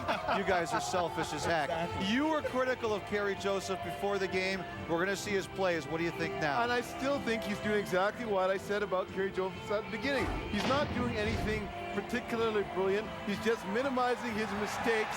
And, you know, Are you kidding me? He's got 4 touchdowns in the first half. Hey, he's doing well. I'm not saying he's not playing well. He's doing a good job. He's running. He's doing everything out there. What do you want him to do? Break it up, guys. I would say that Saskatchewan's offense showed up to play. Their defense, which I was toting like crazy in the pregame show, has not showed up ready to play. They have got to get pressure. This is a team that is tied with Toronto with 24 sacks, and they are not getting any pressure on Ricky Ray. They need to change that. Millie, the guy, he's got 4 touchdown passes in the first half. How can you complain? That was me restraining Kahari. Ricky Ray, you were surprised Greg is getting that much time and behind a banged-up offensive line. A banged-up offensive line for the Edmonton Eskimos, and he has got time. And that surprised me, because one thing that I've been really impressed with the Saskatchewan Roughrider defense is their front pins their ears back and gets after opposing quarterbacks. They are not doing that. If you heard the interview with Ken Austin, he made reference to that. They have got to get pressure on Ricky Ray if they have any chance to be able to sustain this lead. And with Ricky Ray, I love the fact that he's throwing the intermediate and deep ball this game. You saw last week, he threw all the short passes. They don't want Goldie McClendon being their leading receiver. They want to be able to throw the ball downfield, and I give a lot of credit to Shep Delane for putting together a game plan to make that work. And I agree with you, Kahari. In this case, Ricky Ray is taking the ball. Ricky Ray is taking the ball downfield, and that's the key difference, I think, between these two sides right now, and that's what's kept Edmonton in the game. Last point, Greg, quick one. Ken Austin in his interview said they made a mistake on the zone coverage. Lance Frazier, what was it? Well, it looks like they're picking on Frazier, but actually the TJ Acree touchdown, he was actually a deep zone player, and what you're going to see is him come extremely flat. He's got to take a proper angle, and that meeting the receiver downfield, and that's what Ken Austin is talking about. They got to be smarter in their zone coverages. He came too low, and that was where the mistake was made. That's one of the reasons Saskatchewan has been able to come back. They've corrected those kinds of mistakes later in the first half. They're up by 2. Acree showed up with a boot in his foot yesterday. He's playing hurt and well tonight.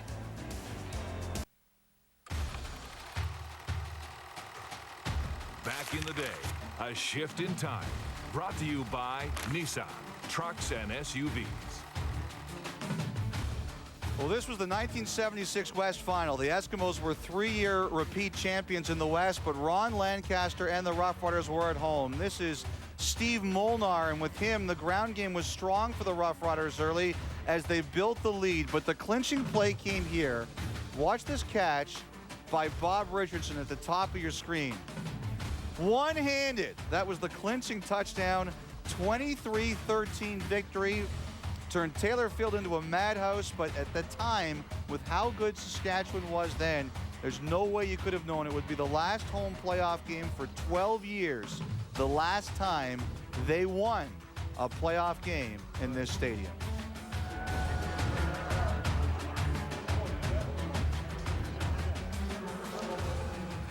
All right, let's correct one thing from the first half. It's 2 touchdown passes for Kerry Joseph, not 4, but that doesn't make Sean Millington any less,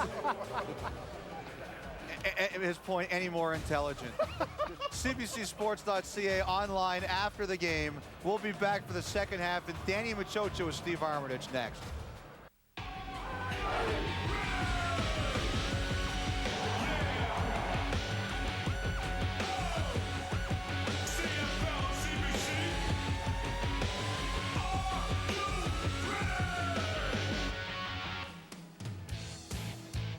Tonight's scene in the Queen City, with the home team leading by 2 as we get set for the second half of this football game.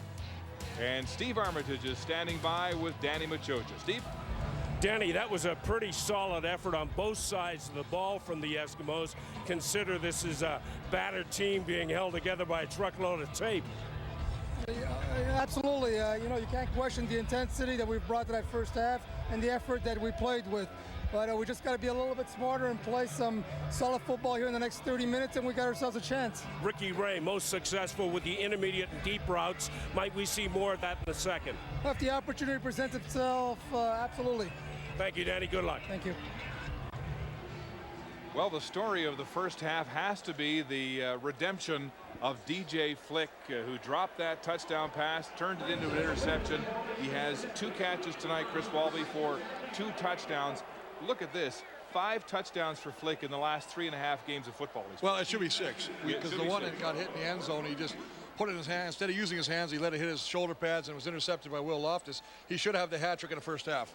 Quarterbacks, I thought, had a terrific first half. Kerry Joseph hitting 7 different receivers, and Ricky Ray hitting 6 different receivers in that first half of football. And that's what you call spreading the ball around. And still, the Edmonton Eskimos have no rushing game. Goldie McClendon with just 11 yards on 3 carries against this #1 rush defense in Saskatchewan. There's Freddie Stamps back to receive the kickoff. And Jamie Borum with a line drive into the wind to the 20. Mike Bradley picks it up now, scoots forward and takes a big hit. Tad Cornegay downfield early, along with Jamie Borum, who likes to throw his weight around on special teams. Here are the first half statistics. Well, as you take a look, it really does look like Edmonton has an advantage in the passing yards. But you remember we talked about the fact that DJ Flick dropped that easy touchdown, so those numbers would be a little higher for Saskatchewan. Rushing yards, basically we always know Saskatchewan's going to run. Edmonton hasn't run. 1 turnover apiece. Time of possession favoring Saskatchewan now because of the last 2 late drives in the second quarter. Ray going to work, good on 12 of 16 in the first half for a touchdown. No interceptions. Ray throwing wide side. Fred Stamps makes the catch in front of Tad Cornegay and goes out of bounds at the Eskimo bench. Let's check Ricky Ray's pass distribution chart in that opening half. Well, he's done a nice job of distributing the ball, and I think it was hit at halftime and also by Kahari Jones earlier. Look at this. We usually see a lot of the quarterbacks doing this stuff right here, but look where he's going. He's been going deep, he's been challenging the defense, and he's finding success. Yes, both quarterbacks going deep tonight, and another injured Eskimo. And the sick bay has been full for Edmonton in the first 8 weeks of this season. And I'm going to just take a guess by that body build that it looks like an offensive lineman. Ronald McClendon, I mentioned, he has just 3 carries for 11 yards in this first half. The Roughriders have yet to allow a team to rush for 100 yards against them this season, or at least a running back to go over 100 yards, averaging just 60 yards on the ground against this year. And it looks like it's Rhett McLean, the kid out of Liberty, Saskatchewan, who is coming in at that left guard position for Kevin Lefsrud, who is out with that concussion. So more wounded on the Eskimo side, and we'll check with them when we come back.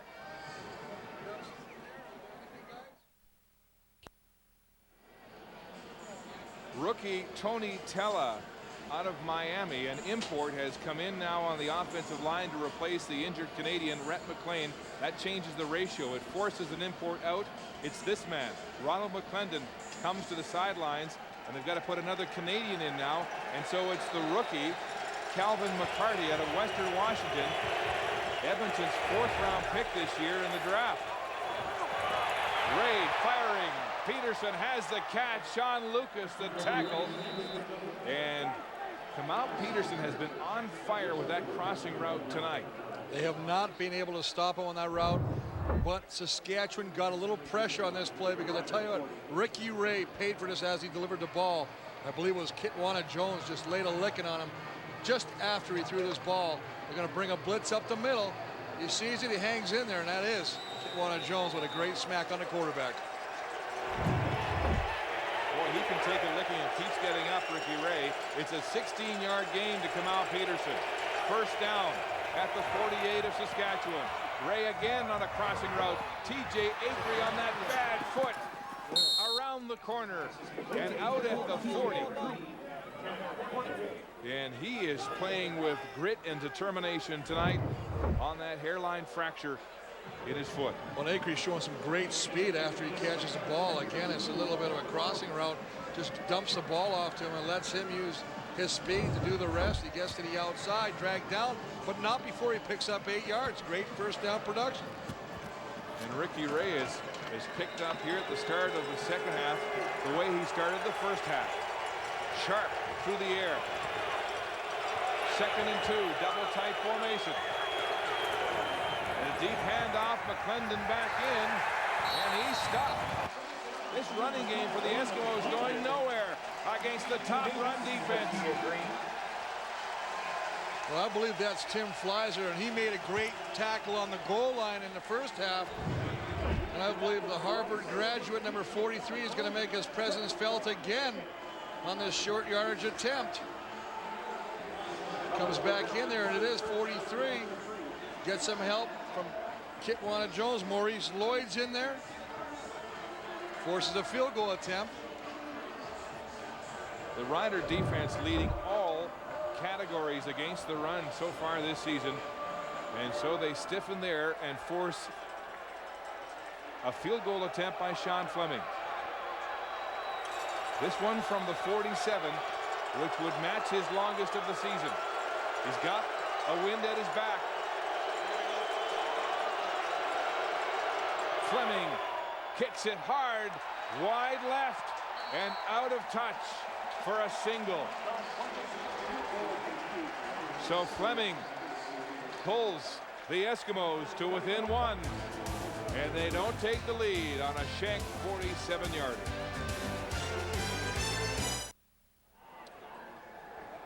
It's a 1-point ball game early in this second half of football. A reminder, tomorrow at 2 Eastern, 11 a.m. Pacific, they'll crown a new champion at the Rogers Cup in Toronto. Justine Henin and Jelena Jonovic in the final. Join Bruce Rainey, Tracy Austin, and Brenda Irving tomorrow from the Rexall Center in Toronto. 1st and 10, Riders in the shotgun. Play action, nice fake by Joseph. Time, can't find a receiver, and Shannon Garrett has him for the sack. Shannon Garrett back in this football game after being injured. He was accidentally kicked in the groin in the Calgary game 2 weeks ago, and actually was taken to hospital, was pretty seriously injured, and factoring back in here tonight with his first sack of the season. Flag on the play, and it's a formation call. Line, 2nd down. Against Saskatchewan. Well, Shannon Garrett, who many of the receivers you talk to around the league say is one of the best cover guys one-on-one, and now they're moving him up to that Sam linebacker spot. And that's the position this Rider defense likes to attack on the wide side of the field. This time Garrett getting the better of the exchange. A twist and stun on the D-line. An interception, and back it comes. Jason Goss returns it to the end zone. Touchdown, Edmonton. Kerry Joseph picked off for only the 4th time this season. And Jason Goss has his 2nd interception of the season, returning it for a touchdown. Good protection. I mean, he's locked on the receiver. And as he throws it, you can see the receiver, the intended receiver, is sitting stationary. The only one that's making a break on the ball is Jason Goss. They always say, if you're going to help your quarterback, move toward the football. The fact that he was stationary, the fact that Goss was the only guy moving toward it, that's what happens. Turnover, big touchdown, big play for the Eskimo defense. The point after by Fleming is good, and Jason Goss, the former Hamilton Tiger Cat, who left his team last year for personal reasons, coming back to the CFL with the Eskimos this season, and he's put his team back in front. The Eskimo defense has had just 2 interceptions all season coming into this game in week 8, and they've got 2 here tonight. Jason Goss returning it 45 yards for the touchdown, and the Eskimos up 30-24. Well, Well, again, it's a situation of moving, helping your quarterback out. Protection's there. They're going to run a little stunt. He sits there. He's locked on the receiver. But see how the receiver just sits down in that coverage?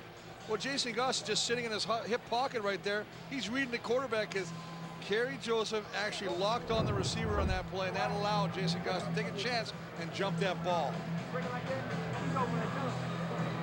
Kerry Joseph, his 4th pick, as I mentioned, and now the 6th lead change of this football game. Henry Childs up the numbers and felled at the 20 quickly. And so Kerry Joseph going back onto the football field after the interception. Just 4 so far this season as we look at his pass distribution in that first half, Chris. Well, in the first half, I mean, he was utilizing the middle routes well with DJ Flick catching 2 touchdown passes. As you say, that last offensive series just trying to force the situation. The receiver not helping by sitting stationary and cost him for a big turnover as Jason Goss took it back all the way 45 yards for a Eskimo touchdown. And there's an injured Eskimo. It's J.R. LaRose, who I mentioned came into this game with a shoulder injury that Danny Machocha says will need surgery at the end of the season. He was limping in the first half, and now he's down. Well, we saw him limping after he made that great hit on Armstead on a punt return. He got up, he kind of walked off gingerly, and this time it looks like they're again working on that leg, that right leg. So they attend to LaRose, and for Jason Goss, that interception was his 10th career interception and his 5th touchdown.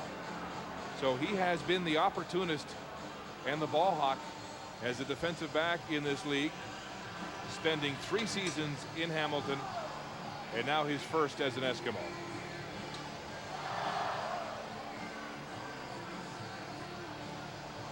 This telecast is copyrighted by the CFL and licensed exclusively to CBC, and any other use of this telecast or of any pictures, descriptions, or accounts of the game is prohibited. Big crowd, a sellout crowd of 28,800 here in Regina tonight. You know, they're selling tickets at a pace they haven't seen here in 25 years, going back to 1982. Labor Day is already sold out, and word is they've got nearly 23,000 for the BC game. On the ground, straight up the gut, and Wes Cates is stacked up. Loftus in on the tackle for the Eskimos. And Mark, you mentioned the great crowds and the great fans. They're all over the CFL. I'd like to take this opportunity right now we got a special fan out in Gravelbourg, Saskatchewan. Lady by the name of Millicent Cook, who turns 95 years young tomorrow. Huge supporter of the Saskatchewan team and former season ticket holder. Happy birthday, Millicent. Thank you, Chris. 2nd and 7. Joseph wide side, and DJ Flick can't hold on. And once again, Jason Goss was very close to a pick there, and Kerry Joseph is down in the Regina backfield, and there is a flag near him. Joseph in some difficulty as he slowly gets to his feet. Well, we've seen him take some hellacious hits and get back up. He's as tough a quarterback as there is in the game. Obviously, unnecessary roughness. Flag going against the Eskimos. Another flag also, Chris, up at the 25 as Andre Proulx sorts it out.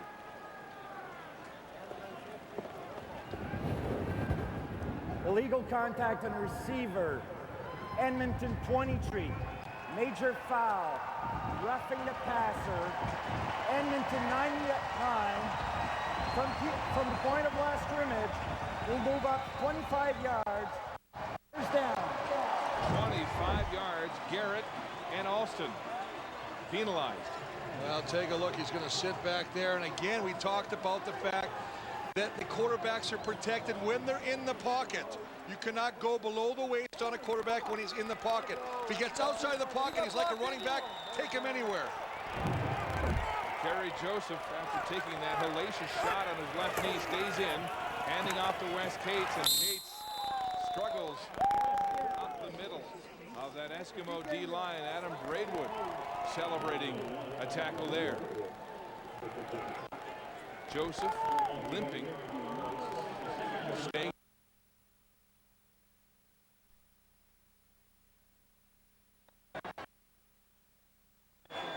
Ron Warner, 2 quarterback sacks and a forced fumble last week. A real cog in that interior of the Edmonton defense. 2nd and 9. Eskimos. Blitz. There you go. There you go. Let's go. Look for Andy Fantuz on the play. And so a punt situation. Well, they brought the blitz, and they also made a smart decision. Sadiq Shabazz saw that the ball was released and just hit Kerry Joseph. Didn't fall.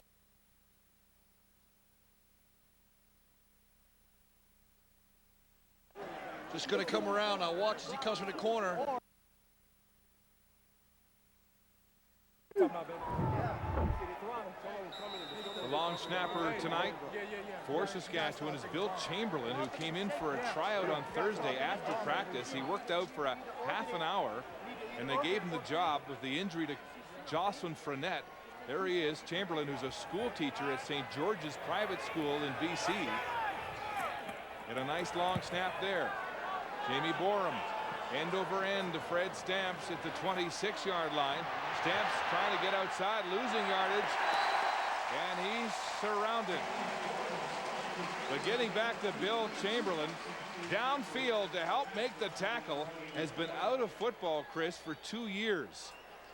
He had some time in BC, some time in Calgary, and as I mentioned, he's a school teacher right now at St. George's Private School, and he said, if I had a moment, I wouldn't mind telling his bosses who might be watching tonight, his headmaster Nigel Toy and principal Bud Patel. He said, I will be back after Labor Day when school starts, but I'm just freelancing a little bit in the summer. Supplementing the income, nothing wrong with that. Up the gut in the ground game has been tough sledding. And that's a good sign as Rhett McLean is back in the game to help block for Goldie McClendon. That's a big thing, obviously, the fact that they can put McClendon back in the game if Rhett McLean comes back, and that forces Calvin McCarty, who came in when that injury situation happened, back to the sideline. Rhett McLean out of Liberty, Saskatchewan, getting his first start of the year at that left guard position. Look at the running game here. McClendon more than doubled by Cates tonight. Wide open on the crossing route is Kamal Peterson again, and look at the yards after the catch. And Kamal Peterson has been wide open every time they go to him tonight. Well, you know what, they're going to sit back in the zone. They're just going to run Kamal underneath. It's just going to line up, watch, just comes across. There's nobody with him. He's just going to catch the ball in front of the linebackers, then uses the outside. And unless they get somebody to give him a shot on the line of scrimmage, I mean, you got to disrupt that timing of that pattern. And with that catch, his 5th of the game, Kamal Peterson over 100 yards receiving on the night. Ricky Ray, a crossing route again. It's Matthew Bertrand, the big fullback out of Laval, who has the catch, and he is tackled very close to another Edmonton first down. So this time, let's go man coverage, and we're just going to run a little rub pattern. Matthew Bertrand, you see him coming across the middle. He does a nice job of getting in the way of the defender. Kamal Peterson, they cross, he springs free, the ball is delivered. Another nice pickup and another first down for this Eskimo offense. Jacques Chapdelaine, the offensive coordinator, looking a little frustrated as they try to get the play in. In the silent count, it's McClendon hustling off the left tackle, and Goldie is stopped. And a gain of about 4 on the play. And I know you're not running the ball a whole heck of a lot, but you gotta at least keep this defense honest. So that means you got to hand the ball off to your running back every once in a while, because you got to get those linebackers to respect the run. That's why they call Goldie McClendon Goldie. He's got the grill, the golden grill, and I understand it's expensive. Ooh, that's a lot of money. $2,000 for the shiny bicuspid. 2nd and 6. Ray deep on the drop, throwing the screen, and McClendon can't bring it in with Kitwana Jones there to give him a shot for good measure. Well, Kitwana Jones does a nice job of staying with the intended receiver. That's just called recognition by the defense. He realizes that, as you say last week and the weeks prior, that McClendon has been their leading receiver because they leak him out of the backfield. So he recognizes that, slides out with him, ball overthrown, but he's there just in case. Third down, the first incomplete pass thrown by Ricky Ray in this second half. 5 for 6 in that hot start through the air. Fleming now has put one in the end zone on a punt for a single. The chance here to pin Saskatchewan deep in their own end. Punting to the short side, end over end. Bouncing at the 10 and out of bounds at the 5. A perfectly placed punt, 42 yards, and pinning the Roughriders at their own 5. They'll be on offense when we come back.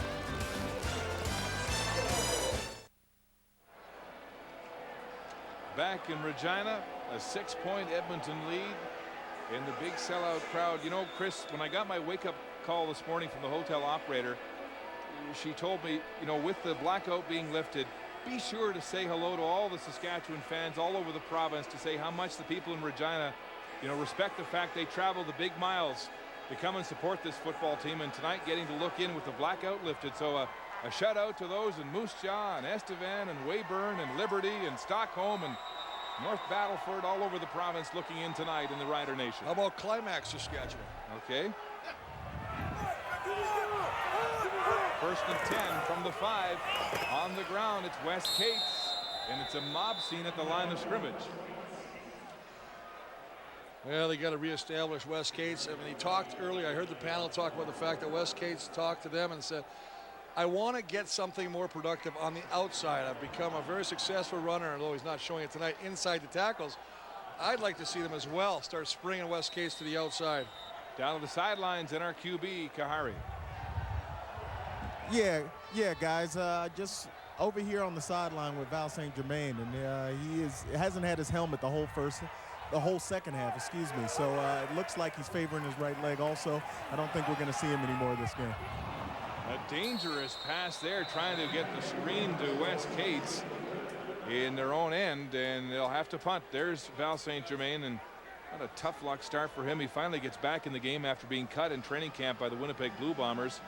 And coming here in week 8, and he's out, injured. I thought it was also interesting to see Kahari standing by the net, because I know the wind is pretty strong there, so it protects him in case he gets blown away. This punt will go into the wind, and you have to wonder if, in fact, Jimmy Borum has been instructed to give up the safety here. That would give the Eskimos an 8-point lead. Punting into the wind, field position would be a big swing here. Fred Stamps is on the 37-yard line of Saskatchewan. I think you definitely got to give up 2 points here. It's a game of field position. Borum with the snap, and yes, he'll run for his life in the end zone and step out of touch to give up the safety. So the Eskimos moving in front now by 8. And the Saskatchewan Roughriders trying to change the field position with 4:48 to go until the end of this third quarter. And you look at the Eskimo offense, since they had that 12-point lead in the first half, in their last 5 drives, they've had a punt, a kneel down to end the first half, a missed field goal, and another punt. So they've gone cold on offense. Fred Perry wearing the microphone tonight. Let's check in on him. Mic'd Up, brought to you by Rogers, Canada's most reliable wireless network. Let's go. Let's go. Chelsea, let's go. When I run through that tackle, he gonna hit that guard, so you just keep on going. Yeah, he's the ringleader on defense. Fred Stamps on the screen to the short side, and the Riders were all over it. The short side corner, James Johnson, quick to make the tackle. Go. Let's go. Chelsea, let's go. Let's go. When I run through that tackle, he going to hit that guard, so you just keep on going.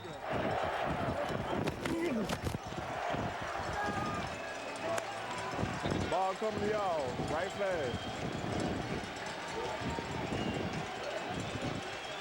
Second and 10. Ray throwing wide side. It's complete and a big hit on the play as Tad Cornegie makes the tackle. Nowacki, though, he's a gritty, hard-nosed receiver holding on, but it's not enough to move the sticks. Well, you know when you're on that wide-out position, as Nowacki is, and he lines up, he's playing the sideline. That's a long throw across field, and you know you got to anticipate that because the ball's in the air so long, you're going to take a shot as you catch that ball. Great concentration and way to hang on to that football by Nowacki. Jason Armstead, who returned a punt 90 yards for a touchdown in the first game between these teams. Standing back. Oh, that's a beautiful punt by Fleming. And out of bounds. It bounces out of bounds. And it bounced maybe a yard from the sideline, so there will be no penalty, it looks like. And a perfectly placed punt again by the veteran Fleming, 46 yards. Well, as you say, Mark, the new rule between the 20s, if it goes out of bounds without bouncing, it's a penalty. They can force the punting team to go back 10 yards and re-kick it or take it depending where they want. That situation, as you say, it bounced just before it went out of bounds. Excellent kick by Sean Fleming. Like that ball had eyes. It just dropped at the sideline. First and 10 for Saskatchewan at their own 24-yard line. Two backs. Now motion. Deep ball down the near sideline. Dominguez comes back for it. He's got it.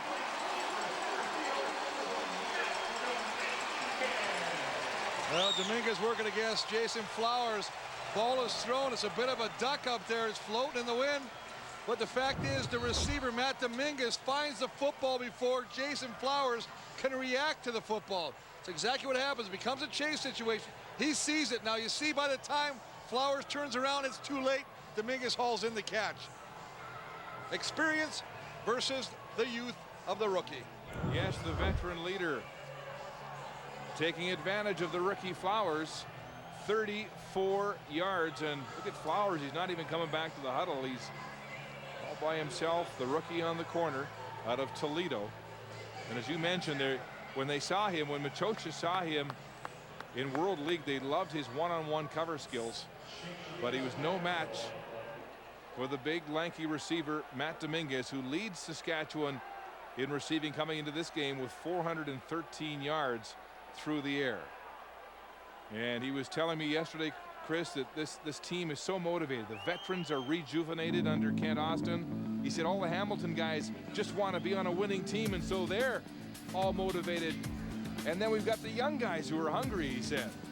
And they've got this guy who has been the elder spokesman on the football team and has been a real leader in the locker room for Kent Austin and Eric Tillman.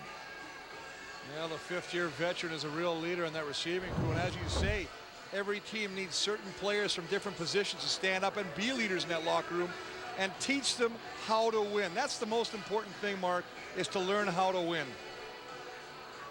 And the injured Eskimo is Stanford Samuels. Now, he came into this game with a turf toe injury, and he is limping as he heads to the Eskimo bench. Ray Perryman, normally a Sam linebacker, comes into the game now. And we'll see how they shuffle the deck on this injury-plagued Edmonton defense. It looks like Shannon Garrett will maybe move back into the secondary, and he is so versatile. He can play every position in the secondary as well as linebacker, so that's where he goes, and Perryman now up at Sam on 1st and 10 for Saskatchewan. The blitz from Edmonton, and the pass is knocked down. They were looking for Dominguez, and Ron Warner got his big meat hooks in the way. Ron Warner does the next best thing to getting to the quarterback, and that is get your hands up in the throwing lane of the quarterback. And he's just going to be straight in there. He's just going to put his hands up. Watch him come back there. Nice job of getting the paw on the ball, knocking it down. Big leap for the veteran, who has added some push in the middle of that D-line. 2nd and 10. Here come the Eskimos on the blitz. Joseph scrambling, gets it away. And it's complete on the wide side and a big first down. Dominguez hauling the football downfield. What a recovery by Joseph just to get the ball away. Well, it's called risk versus result.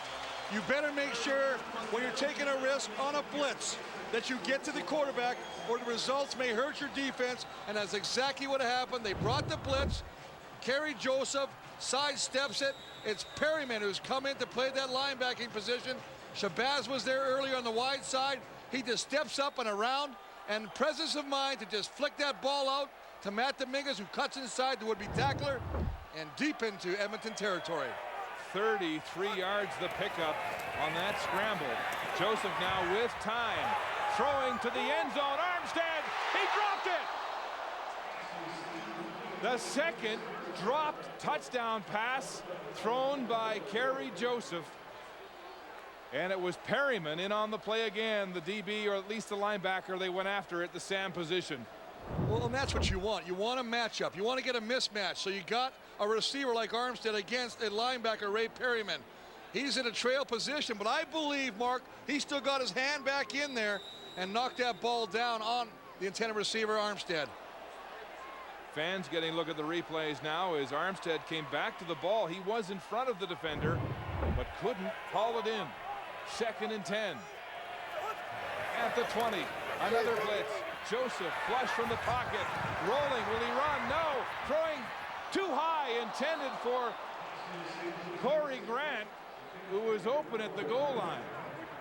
Well, that's one that Kerry Joseph will want back because he did everything he possibly could. He avoided the pressure, ran away from the blitz from the short side, ran to the wide side, stayed behind the line of scrimmage, and just put a little bit too much oomph on the ball, just past the outstretched fingertips of the intended receiver. Flick was deep in the end zone. The ball landed in front of him and over Grant's hands. So 2 receivers in the vicinity, but we'll have to. It looked like he was trying to hit Corey Grant on that play. It was just over the head. This attempt by Kanji from the 26. Bantu's the pin, and Kanji is good. So Luka Kanji pulls his football team a little closer to within 5 with 47 seconds left in the 3rd quarter. It's Corey Grant, who was wide open. The ball just over his head. Well, and those are things that happen when you look back tomorrow. If you don't win, there's a handful of plays that can change the outcome of a game. We've seen a drop ball by DJ Flick. We saw one by Armstead, and we've also seen just an overthrown ball. Now take a look. There he is right there, and you can see it just over the head. But as you say, Mark, very astute of you to notice that DJ was deep. So you had 2 receivers who just couldn't put it to the right one. Both were open. From the 35, Eskimos take over on offense on 1st down. And a handoff to McClendon, and he hurdles across the 40-yard line. And that was maybe his best run of the game, hitting full speed against a stingy run defense. Well, he is a exceptionally hard runner. There's no duking, jiving, cut back, it's straight ahead, 100 miles an hour north-south. 6 yards to gain. His best is 7 on the night. Bunch formation. Eskimos on 2nd and 4. Ray in the middle, and it's complete. Kamau Peterson in traffic as Maurice Lloyd manhandles him to the turf. What it looked like he was across the 1st down marker at the 45. Excellent job of concentration by Kamau Peterson, knowing that he's going to get hit just as the ball is delivered, and he secures that football and probably going to pick him up a 1st down. Last play of the 3rd quarter in Regina.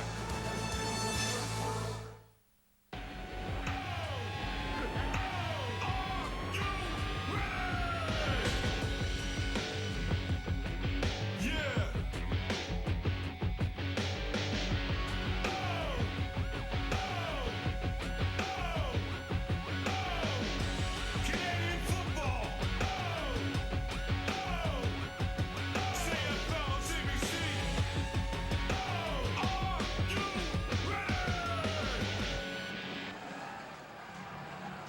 Rain beginning to fall again tonight here in southern Saskatchewan as fourth quarter is straight ahead from Mosaic Stadium in Regina. And the Eskimos up by 5. Their offense has but a missed field goal to show for its last 6 possessions going back to the first half. Jason Goss's 45-yard interception return for a touchdown, their only major since the first half. Trevor Gaylor factors into this football game on the first play of the fourth quarter as we check the three-quarter numbers. Well, the yards are pretty even for Edmonton, Saskatchewan. Obviously, that third quarter punctuated by the 45-yard interception by Jason Goss of the Kerry Joseph pass for a touchdown to put Edmonton in the lead. And Jamie Borum also giving up a safety deep in their own end for 2 points that went Edmonton's ways as well. Stephen Giles, the number 3 quarterback, in on short yardage, 2nd and 1 at midfield. Heavy team in. Giles stuffed at the line of scrimmage. I don't know if he got it. Not even close, Mark. Not even close. Great penetration by the Rider defense at the point of attack. That's just outworking the offensive line. We talked earlier about the weight. Edmonton's offensive line averaging well over 300 pounds, and Saskatchewan's D-line does a nice job of getting underneath, staying lower, and driving them back. See how the offensive line on the right side of the Eskimos stands up? If you stand up and the defense is lower, they'll win the battle every time. Well, this Saskatchewan defense leading in 14 of 25 defensive categories coming into week number 8. And playing tonight with 2 rookies on that D-line, Zach Ville and John Chick. Injuries to Marcus Adams. There's the measurement. They're a good yard short.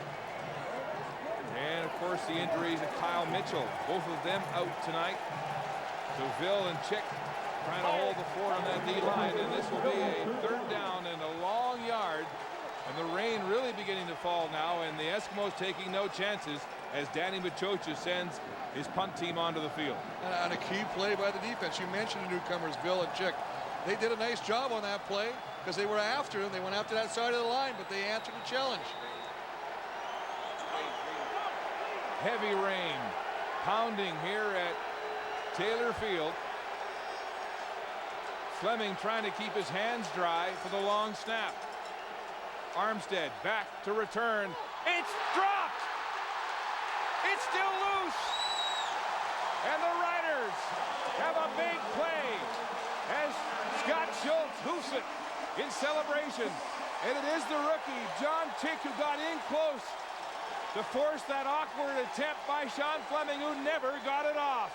Well, Sean Fleming looked like he just held on to the ball too long and allowed John Chick to make a play on that ball.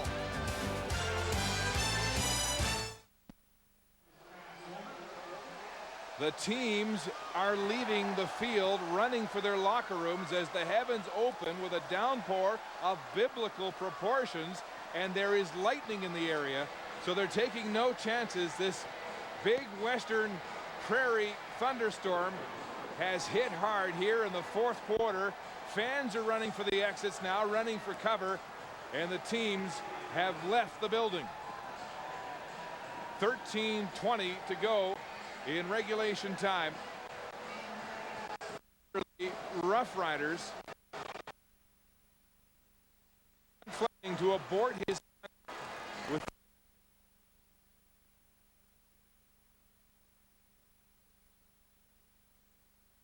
storm hitting.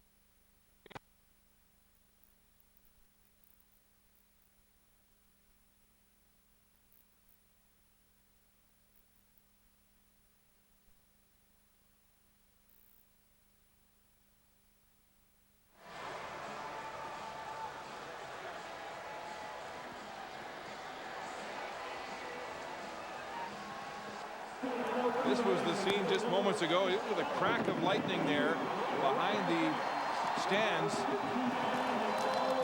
The east stands here in Regina, and just like that, the referee said, let's go. And everybody hightailed it to the exits and headed for cover. And let me tell you, there's nothing like a prairie lightning storm. Used to see some beauties when I lived in Winnipeg, and you still make your home there, Chris Walby, and they move quickly across this prairie. Well, we had a game back in Winnipeg years ago when Trevor Kenner was our kicker. We were playing BC Lions in the early 80s on that old grass field. And they called the game and sent us into the locker room. And I think the only thing, it's funny because I remember the game being delayed, but I equally remember Trevor Kenner, who was probably 5'3", hiding in people's lockers because there was no power. The power went out, and acting like a dog and barking at people as they sat down, scaring everybody. I mean, it's weird the memories you have of those times.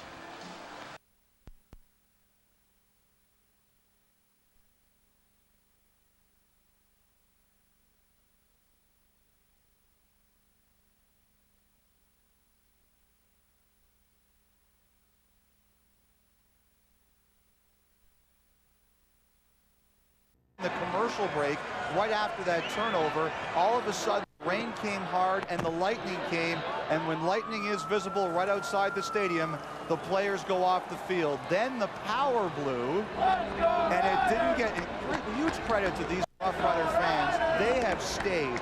The majority of them sought cover, but they have stayed, and there are a lot of them who stayed behind. Danny Machocha and the Roughriders and the Eskimos, they all basically waited to find out what was going to happen. The league wanted to wait as long as possible, and then finally, at about 11:15, the power came back on. That's local time, and they've decided to play and finish, and it makes sense in a situation where both teams have bye weeks and players have plans to travel. Steve Armitage has more of an update with the guests down at field level. Steve. Thank you. I'm with Jim Hodson, the president and CEO of the Saskatchewan Roughriders. You were in touch with the league.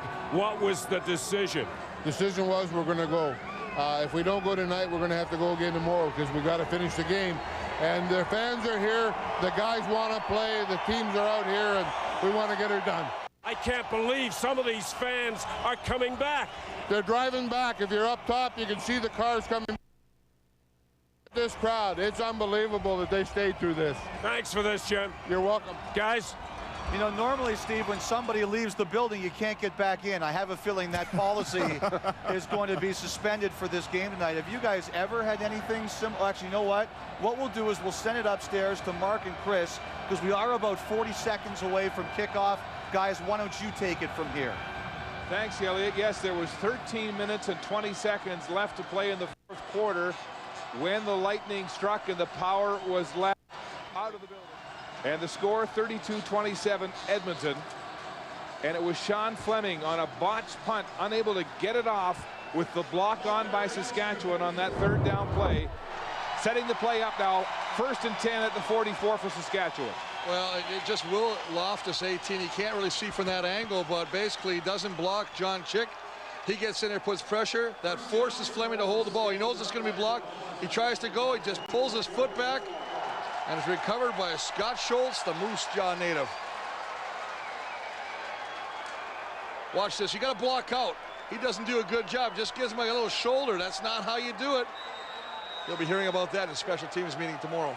The players have had a 12-minute warm-up after the hour-long delay, and you have to wonder how they're feeling physically as they try to ramp it up here with 13 minutes to go in regulation. First down, Joseph against the blitz, and he's in trouble and sacked. A.J. Gass on the first play after the delay with a big sack for the Eskimos, his first of the season. Well, Mark, you asked what's going to happen. The problem is, you see the blitz coming right now. Guys have to get refocused. I mean, you can see Kerry Joseph right there. He just kind of takes a look, takes a couple steps. We saw him take off at the ball earlier in the game before the delay. He was decisive in his movements. This time he kind of hesitated. The result was a sack by Gass. Third of the game for the Eskimos. It's like playing 2 games. 2nd and 14. They come after him with 4 this time. Joseph pumping, now throwing wide side, nearly intercepted. It deflects into the arms of Dominguez. And so the tables are turned. After DJ Flick dropped a touchdown pass and it bounced off his chest into the arms of William Loftus, the tables turn. Lenny Williams can't haul it in. and it goes off him into Dominguez's hands. Well, that's exactly what happens. The fact is he reads that pass by Kerry Joseph, steps in there, should have had the interception. Very fortunate they get the rider bounce this time. Dominguez comes up with a reception on that. It's 2 yards shy of the first down, and so a field goal attempt here from the 46-yard line. Luka Kanji in the right hash marks. Hits the ball. It's deep enough. It's good. Luka Kanji from 46. And the Riders are within 2.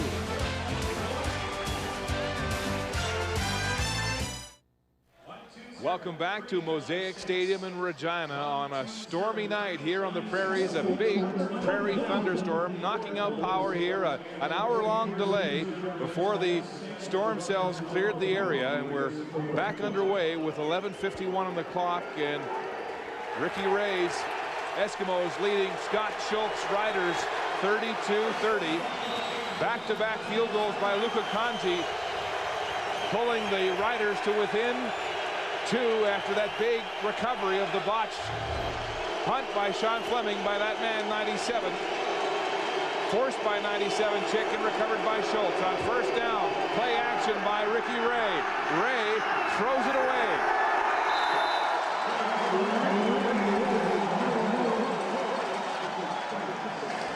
Great pressure from the middle linebacker Maurice Lloyd to get to the outside and scrape. He's reading the quarterback. He's responsible. His play action. He doesn't bite on the play action. He comes around. Great speed. Forces Ricky Ray to throw that ball away. Chris, who comes up to speed faster after a delay like this? The defense or the offense? Well, usually they make adjustments, and it's a team that makes the better adjustments during that delay. Offenses on both sides have been moving the ball pretty well. 2nd and 10. Here comes the Saskatchewan blitz. Ray running, and he gets away and takes a big hit at the 40. Maurice Lloyd chops the quarterback down at the knees, shy of the first down, and Edmonton will punt. Well, Maurice Lloyd, who was runner-up defensive player of the week, losing out to his teammate Reggie Hunt, does a nice job of coming back and, as you say, taking the wheels off Ricky Ray, bringing him down short of the first down, forcing another punting situation from Sean Fleming, and hopefully they'll block this one better than the last attempt, which resulted in a fumble. 3rd and 5. Fleming. End over end. It's short. Armstead at his 32. Jason Armstead reverses his tracks, heads up the short side, takes a shot, still on his feet, and forced out of bounds by J.R. LaRose. A 38-yard punt by Fleming, and a 6-yard return by Jason Armstead. Fred Perry wearing the mic tonight. It's still working, so we'll check in on him. Mic'd Up, brought to you by Rogers, Canada's most reliable wireless network. Break down! Break down! Break down! Break down!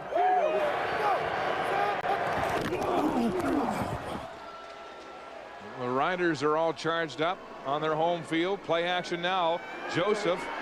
Now he throws. Flick's got the catch, breaks the tackle, heads up the sidelines, and forced out of bounds by Lenny Williams after busting the tackle. And DJ Flick is all fired up. Well, nice job of just getting the ball out to the flat to the wide receiver. It's just like a hitch pattern. Just going to quickly throw it out. Nice job of getting out there, and watch the spin to the sideline, and that forces Stanford Samuels to miss, and he picks up additional yards as he scampers down the sideline. Wayne Smith was down temporarily on the field, but he's back up, and they can't get him out of this football game.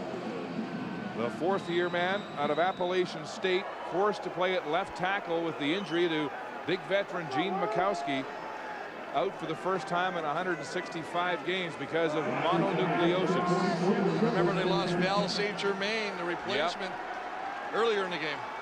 1st and 10 after the 25-yard pickup by Flick. Play action.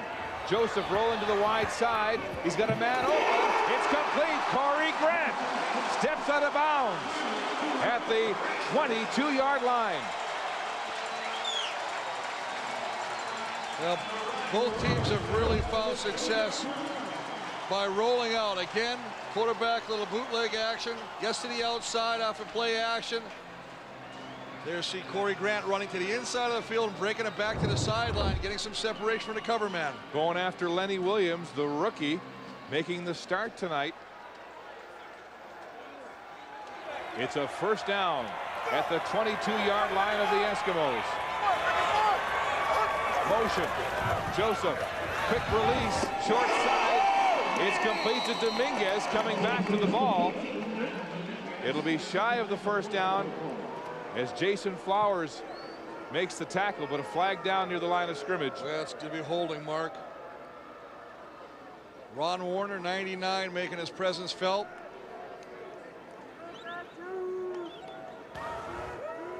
Holding Saskatchewan, number 67. 10-yard penalty, still first down. Well, that's Mike Abu-Mekrek, the 9-year veteran out of Western Ontario. He's just on the right-hand side right here. Just going to be working against Ron Warner. Little spin move. He gets beaten, as you see. Just basically gets a drag on his arm. You can't have your hands around the midsection of the defensive lineman. You're going to call it holding every time. Abu-Mekrek in his 100th CFL game tonight. More lightning in the area with 8:58 to go. Joseph, quarterback draw, up the middle, head down, and across the 25, and he'll be shy of the first down on that 2nd and 20 situation, trying to get close to the original line of scrimmage, and he'll have a gain of 7. And a nice job as this pre-called, as you see Wes Cates just basically take off and become the lead blocker for Kerry Joseph, and he picks up some good yardage, puts it, as you say, closer to the original line of scrimmage. Ken Miller, the offensive coordinator, working in concert with Kent Austin here in Saskatchewan. 2nd and 14. Eskimos rush 5. Joseph throwing it on a rope. Down for it and incomplete. Andy Fantoons sliding to the turf, couldn't bring it in. And now there's a fight in behind the play at the 30-yard line.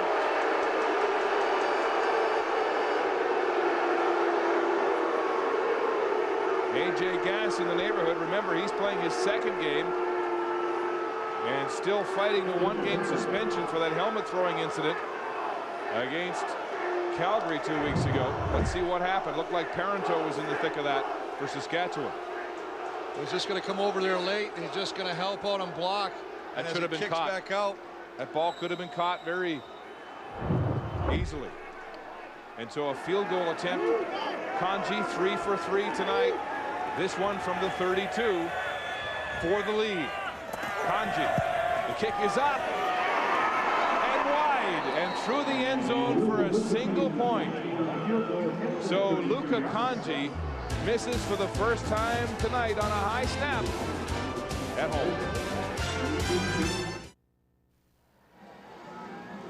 32-31 after the shanked field goal attempt by Kanji for a single. A reminder, log on if you're still out there. Let us know who you think should be warrior of the game. CBCSports.ca. Cast your vote. Pick the player with courage, grit, determination, and we'll let you know who wins. Warrior of the game is brought to you by the all-new GMC Sierra Professional Grade. Bunch formation on first down for Ricky Ray. Crossing route. It's complete. And Andrew Nowacki goes down for that football and is tackled at the 40-yard line for a gain of 5. One of the things that's happening as this game develops is that the linebackers of the Rough Rider defense are getting a lot more depth so they can come up, and as he dumps a pass off to the receiver, they tackle him, they limit the game to 5 yards. This offense has gone stone cold since the 2nd quarter. They have but a missed field goal single to show for their last 8 drives, or 8 possessions. Ray on 2nd and 5. Pressure! He's sacked! Fred Perry with his team-leading 5th sack of the season.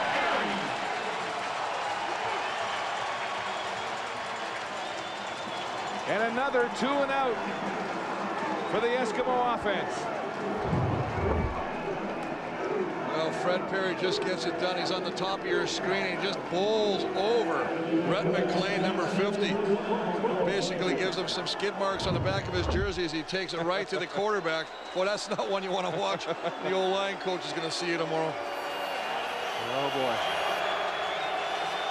Fleming standing at his 20 to punt. It's high, but he's got it. And he gets a deep punt with lots of hang time. From the 34, Armstead, a stutter step and nowhere to go as he's surrounded.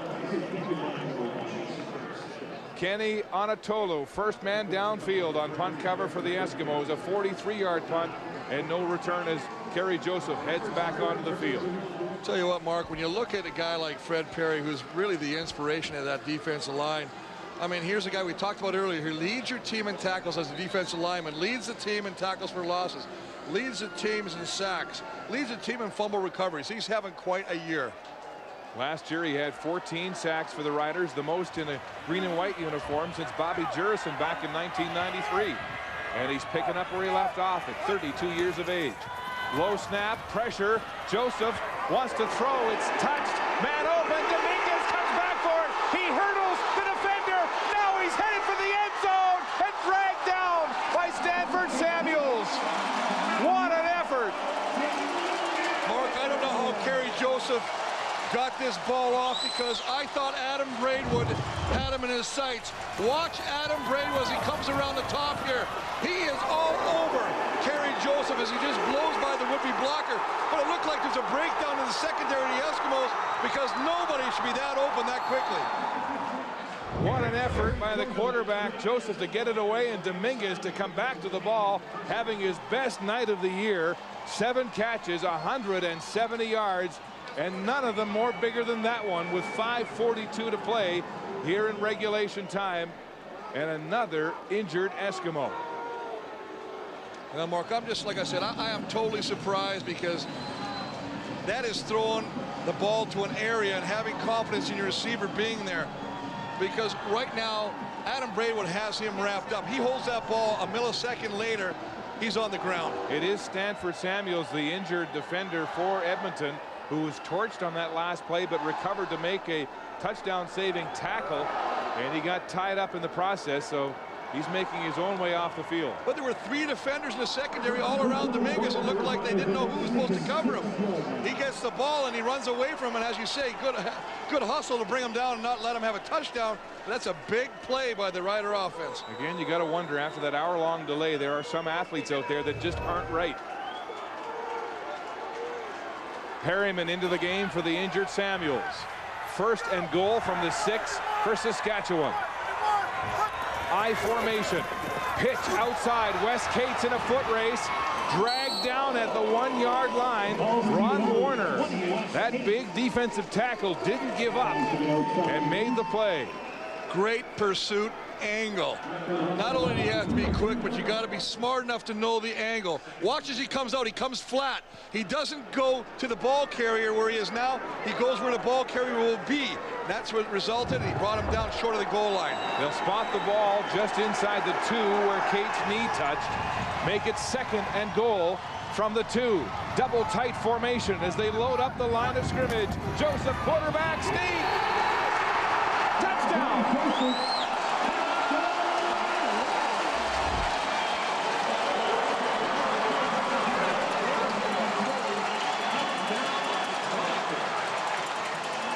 The Riders, with their fans celebrating, the diehards who have stayed through the storm, and now they're up by 5, so they go for 2.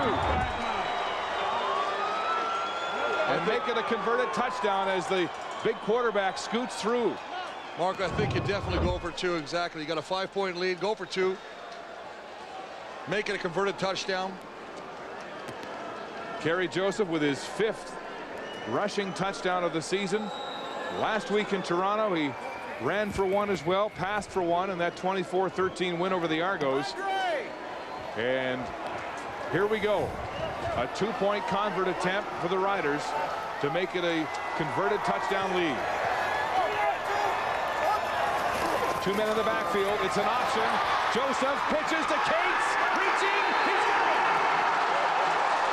Wes Cates diving for the 2-point conversion.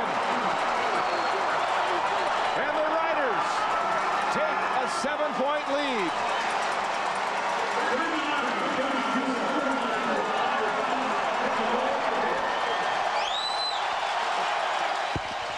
You have a running quarterback that will command respect from the defense. The defense has to come up and respect them. Now watch as he goes. They all turn. Roloff comes. What happens though is Shabazz makes a mistake.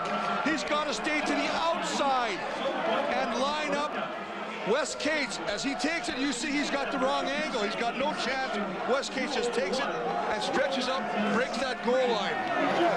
Obviously, Ken Austin is very excited and happy with the prowess at an offensive scheme. Joseph guiding this team to the end zone. Back at home, baby. We're going to win this game. God is going outside. God is good. And showing veteran composure on a harried night here at home. And now for Danny Machocha and the Eskimos, the lead changes once again. For the 7th time tonight, his team in arrears by a converted touchdown with 4:41 to play.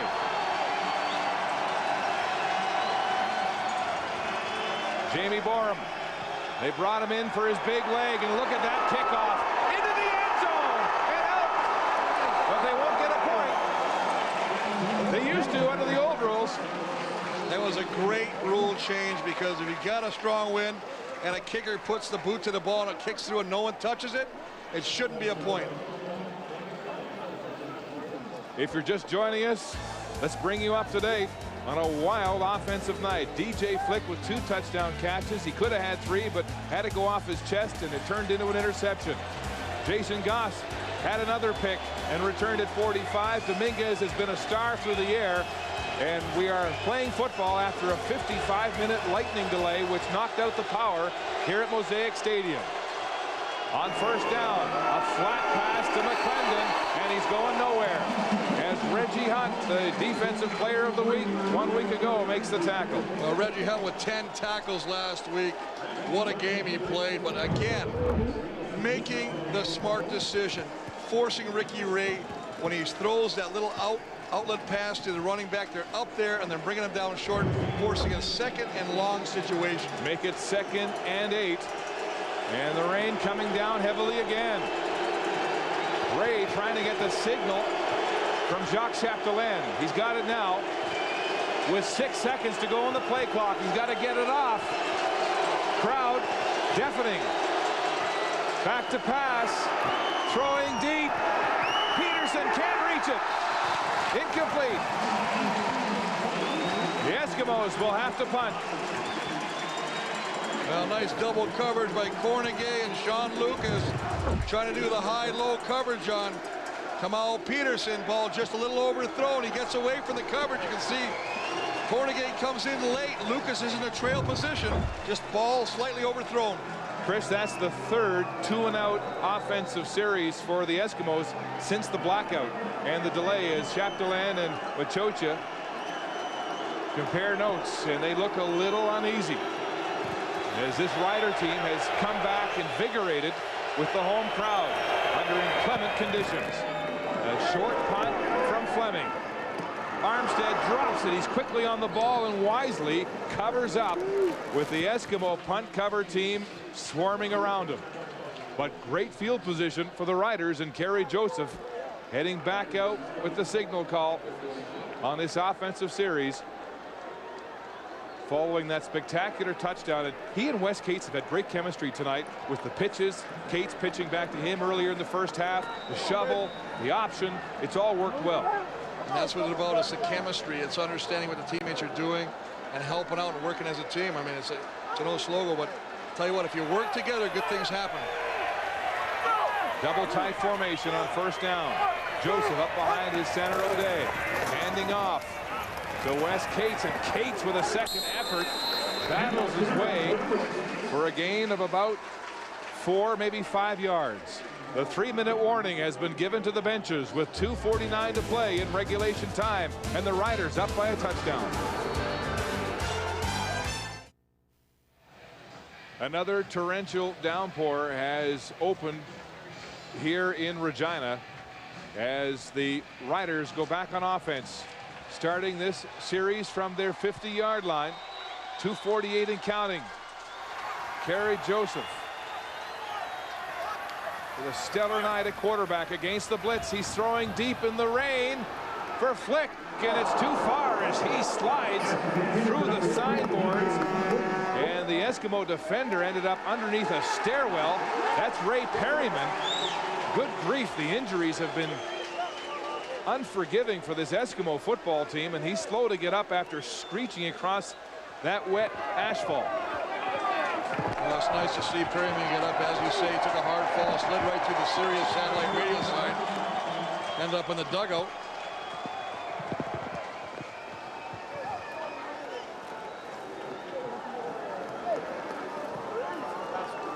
Roughing the passer is the call.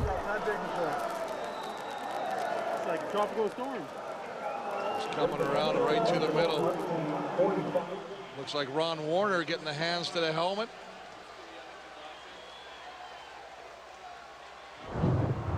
Flick and Berryman skidding out of bounds. Up the middle, Wes Cates negotiates that defense with another big second effort. What a blue-collar work ethic we've seen from Cates tonight. Well, I think it's been indicative of the whole Rider offense. It's the second efforts. We've seen receivers make catches, refuse to go out of bounds, spin, and pick up additional yardage. It's that second and third effort that's really propelled this team to come from behind to take the lead over Eskimos late in the fourth quarter here. Yes, 7 lead changes here tonight.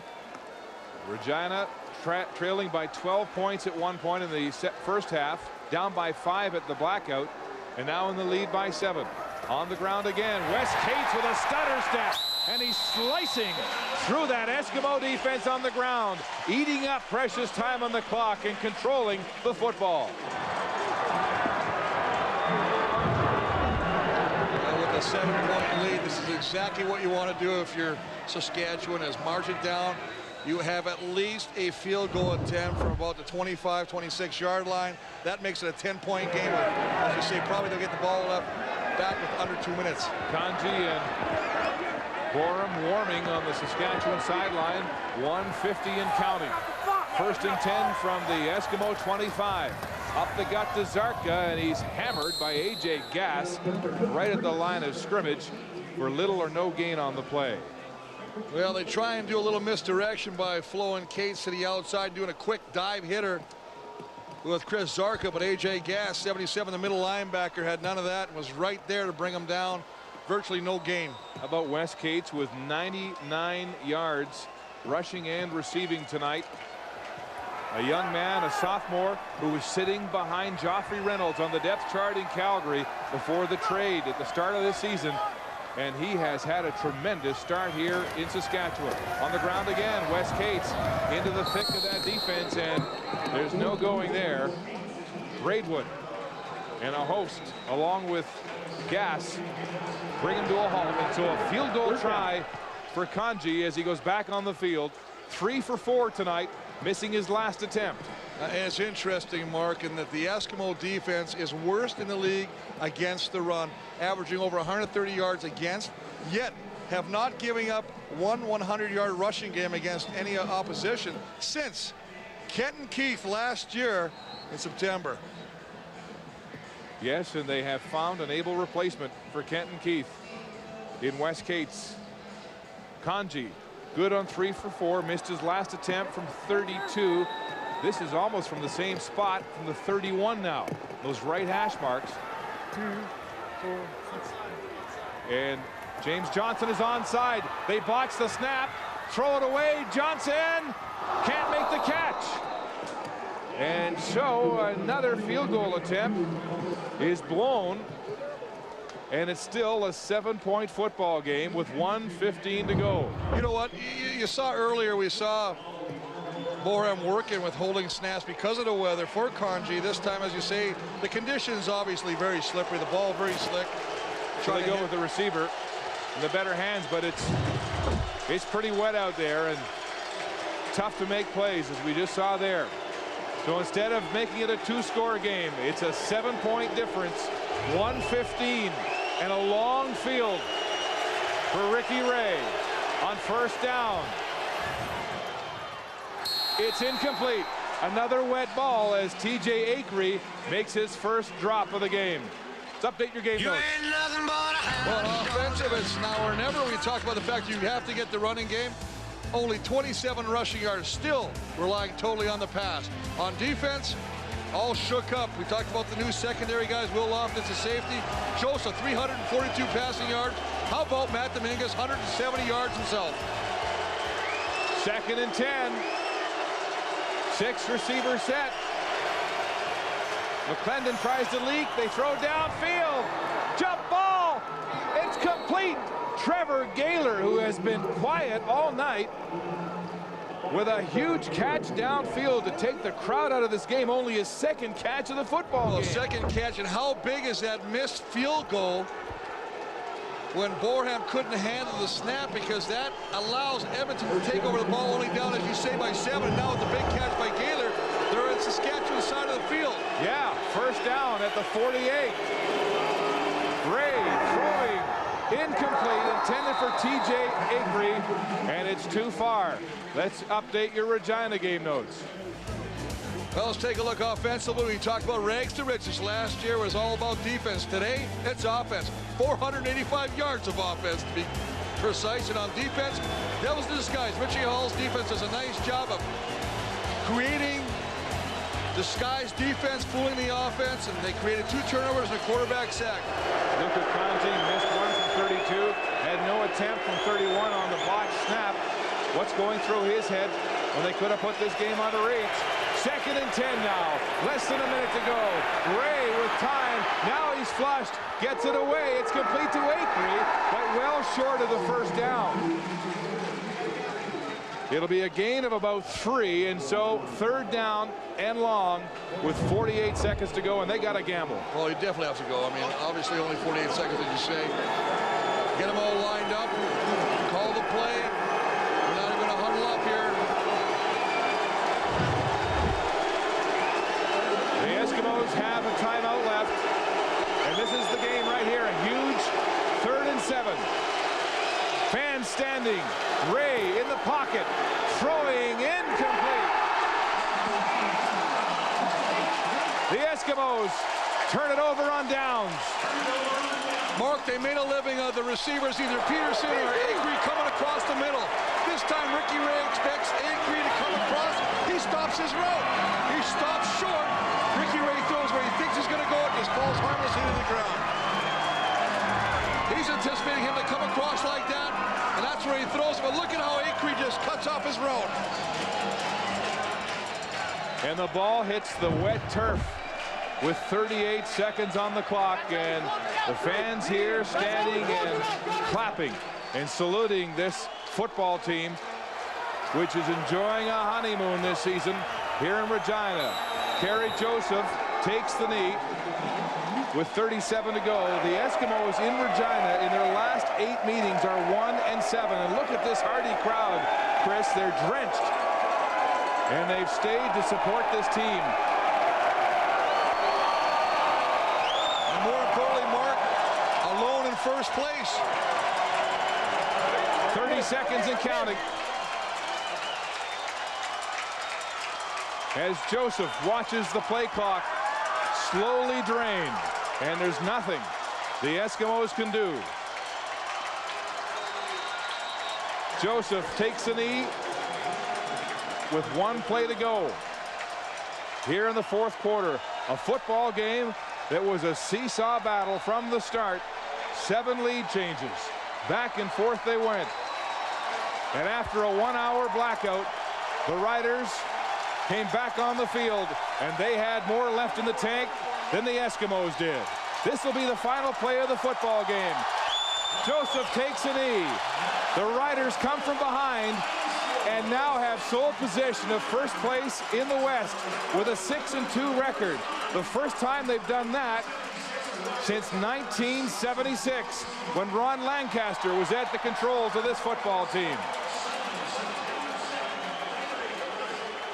Kerry Joseph and the Roughriders move ahead by 1 point of the BC Lions into first place all by themselves in the West Division tonight on a long, inclement night here at home. And now both teams head for the bye week before Labor Day. The Riders with one of their finest starts in 31 years.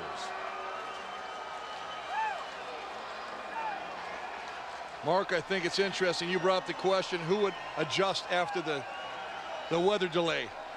How about Saskatchewan? They came out 12 unanswered points. And as you say, all Edmonton can do was just 2 and outs. And that's the story. Matt Dominguez, a leader by example. Big Chris Zarka providing some strength in that backfield. 170 yards through the air tonight for Matt Dominguez, and a huge catch in the fourth quarter. Huge catch. And how about DJ Flick with a pair of touchdowns, and could have had the hat trick in the first half as he dropped one wide open in the end zone. So, boy, they have all the offensive weapons contributing. And this is a football team that continues to live by the patience and even keel preached by their rookie head coach, Kent Austin. They did not get down when they coughed up the lead and were down by 12 points in the second quarter. Through all the bumps in this football game, they showed composure, and they rallied at home on a memorable night for Rough Rider football. Well, I think memorable for us as well. When is the last time, Mark, that you've attended or called a game at midnight? Let's go to the field now, and here's Steve. Thank you very much, Mark. Kerry, in all your years in the game, have you ever seen anything like this? Nah, this is a first for me. You know, it's just a special win for us to go through what we went through. But you know what? We're thankful for it. You know what? God is good because he allowed us to come back out here and get this win. How tough was it to come out here after the break and get your rhythm? It was tough, you know, but we came out and we got in the rhythm early. You know, we still had that momentum that off the block punt, and we was able to go down and get some points. So we still had the momentum. We played well. So it's a big win for us in a situation that's you know, that occurred. Kerry, I can't think of a better way to go into the bye week. You're in first place. You're 6-2. You know what? It's a good win. We got a week off to take some rest, and we just got to come back and continue the work that we are doing, and continue to run this race because it's a long race. Kerry, thanks for this. All right, thank you. Guys. Thank you, Steve. Kerry Joseph with a tremendous night of leadership and quarterbacking. 343 yards through the air, his best game of the year.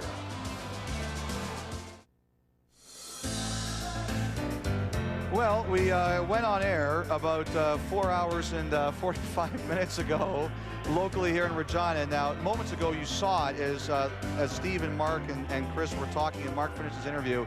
One of the great scenes of the night was the Saskatchewan players going and high-fiving the 15,000 to 20,000 fans who stayed behind tonight. And, you know, that's really a terrific shot of what this night was about. Warrior of the game, no question. He impressed everybody in the building except for Sean Millington. 413 yards of total offense for Kerry Joseph. He threw for 2 touchdowns. He ran for 1. He did have an interception return for a touchdown, but everybody's entitled to 1 bad play. This was the last play before the 55-minute delay. Sean Fleming dropping the snap because he was worried it was going to be blocked. The Rough Riders were in their room, and we were all huddling right outside of it. They were concerned, guys, that they were going to lose the momentum that they had, but they came back and they outscored them 12-0 to win the game. Final points, Kahari? Yeah, I think Ken Austin really said it best yesterday when he said it's not what happens to you, it's how you react to it. I felt like this team really reacted to the adversity very well. With DJ Flick missing a ball early on, with Armstead missing a ball, with the interception, with the rain delay, they kept fighting through it, and that's the reason why they won this game. Well, Kahari, as crazy as that is, that what happened is that these are special moments throughout the course of a season where you really start to come together and gel as a team. And you know what? They're all, you saw what they did. They came out, they had momentum, they had fight, they came out with grit.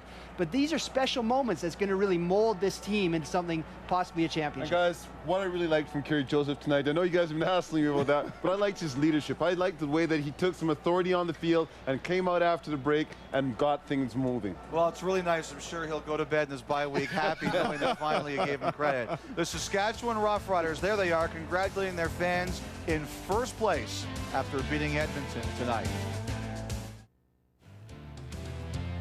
Gary Joseph, the post-game interviewee, the Warrior, getting more camera and FaceTime. Congratulations, Cats.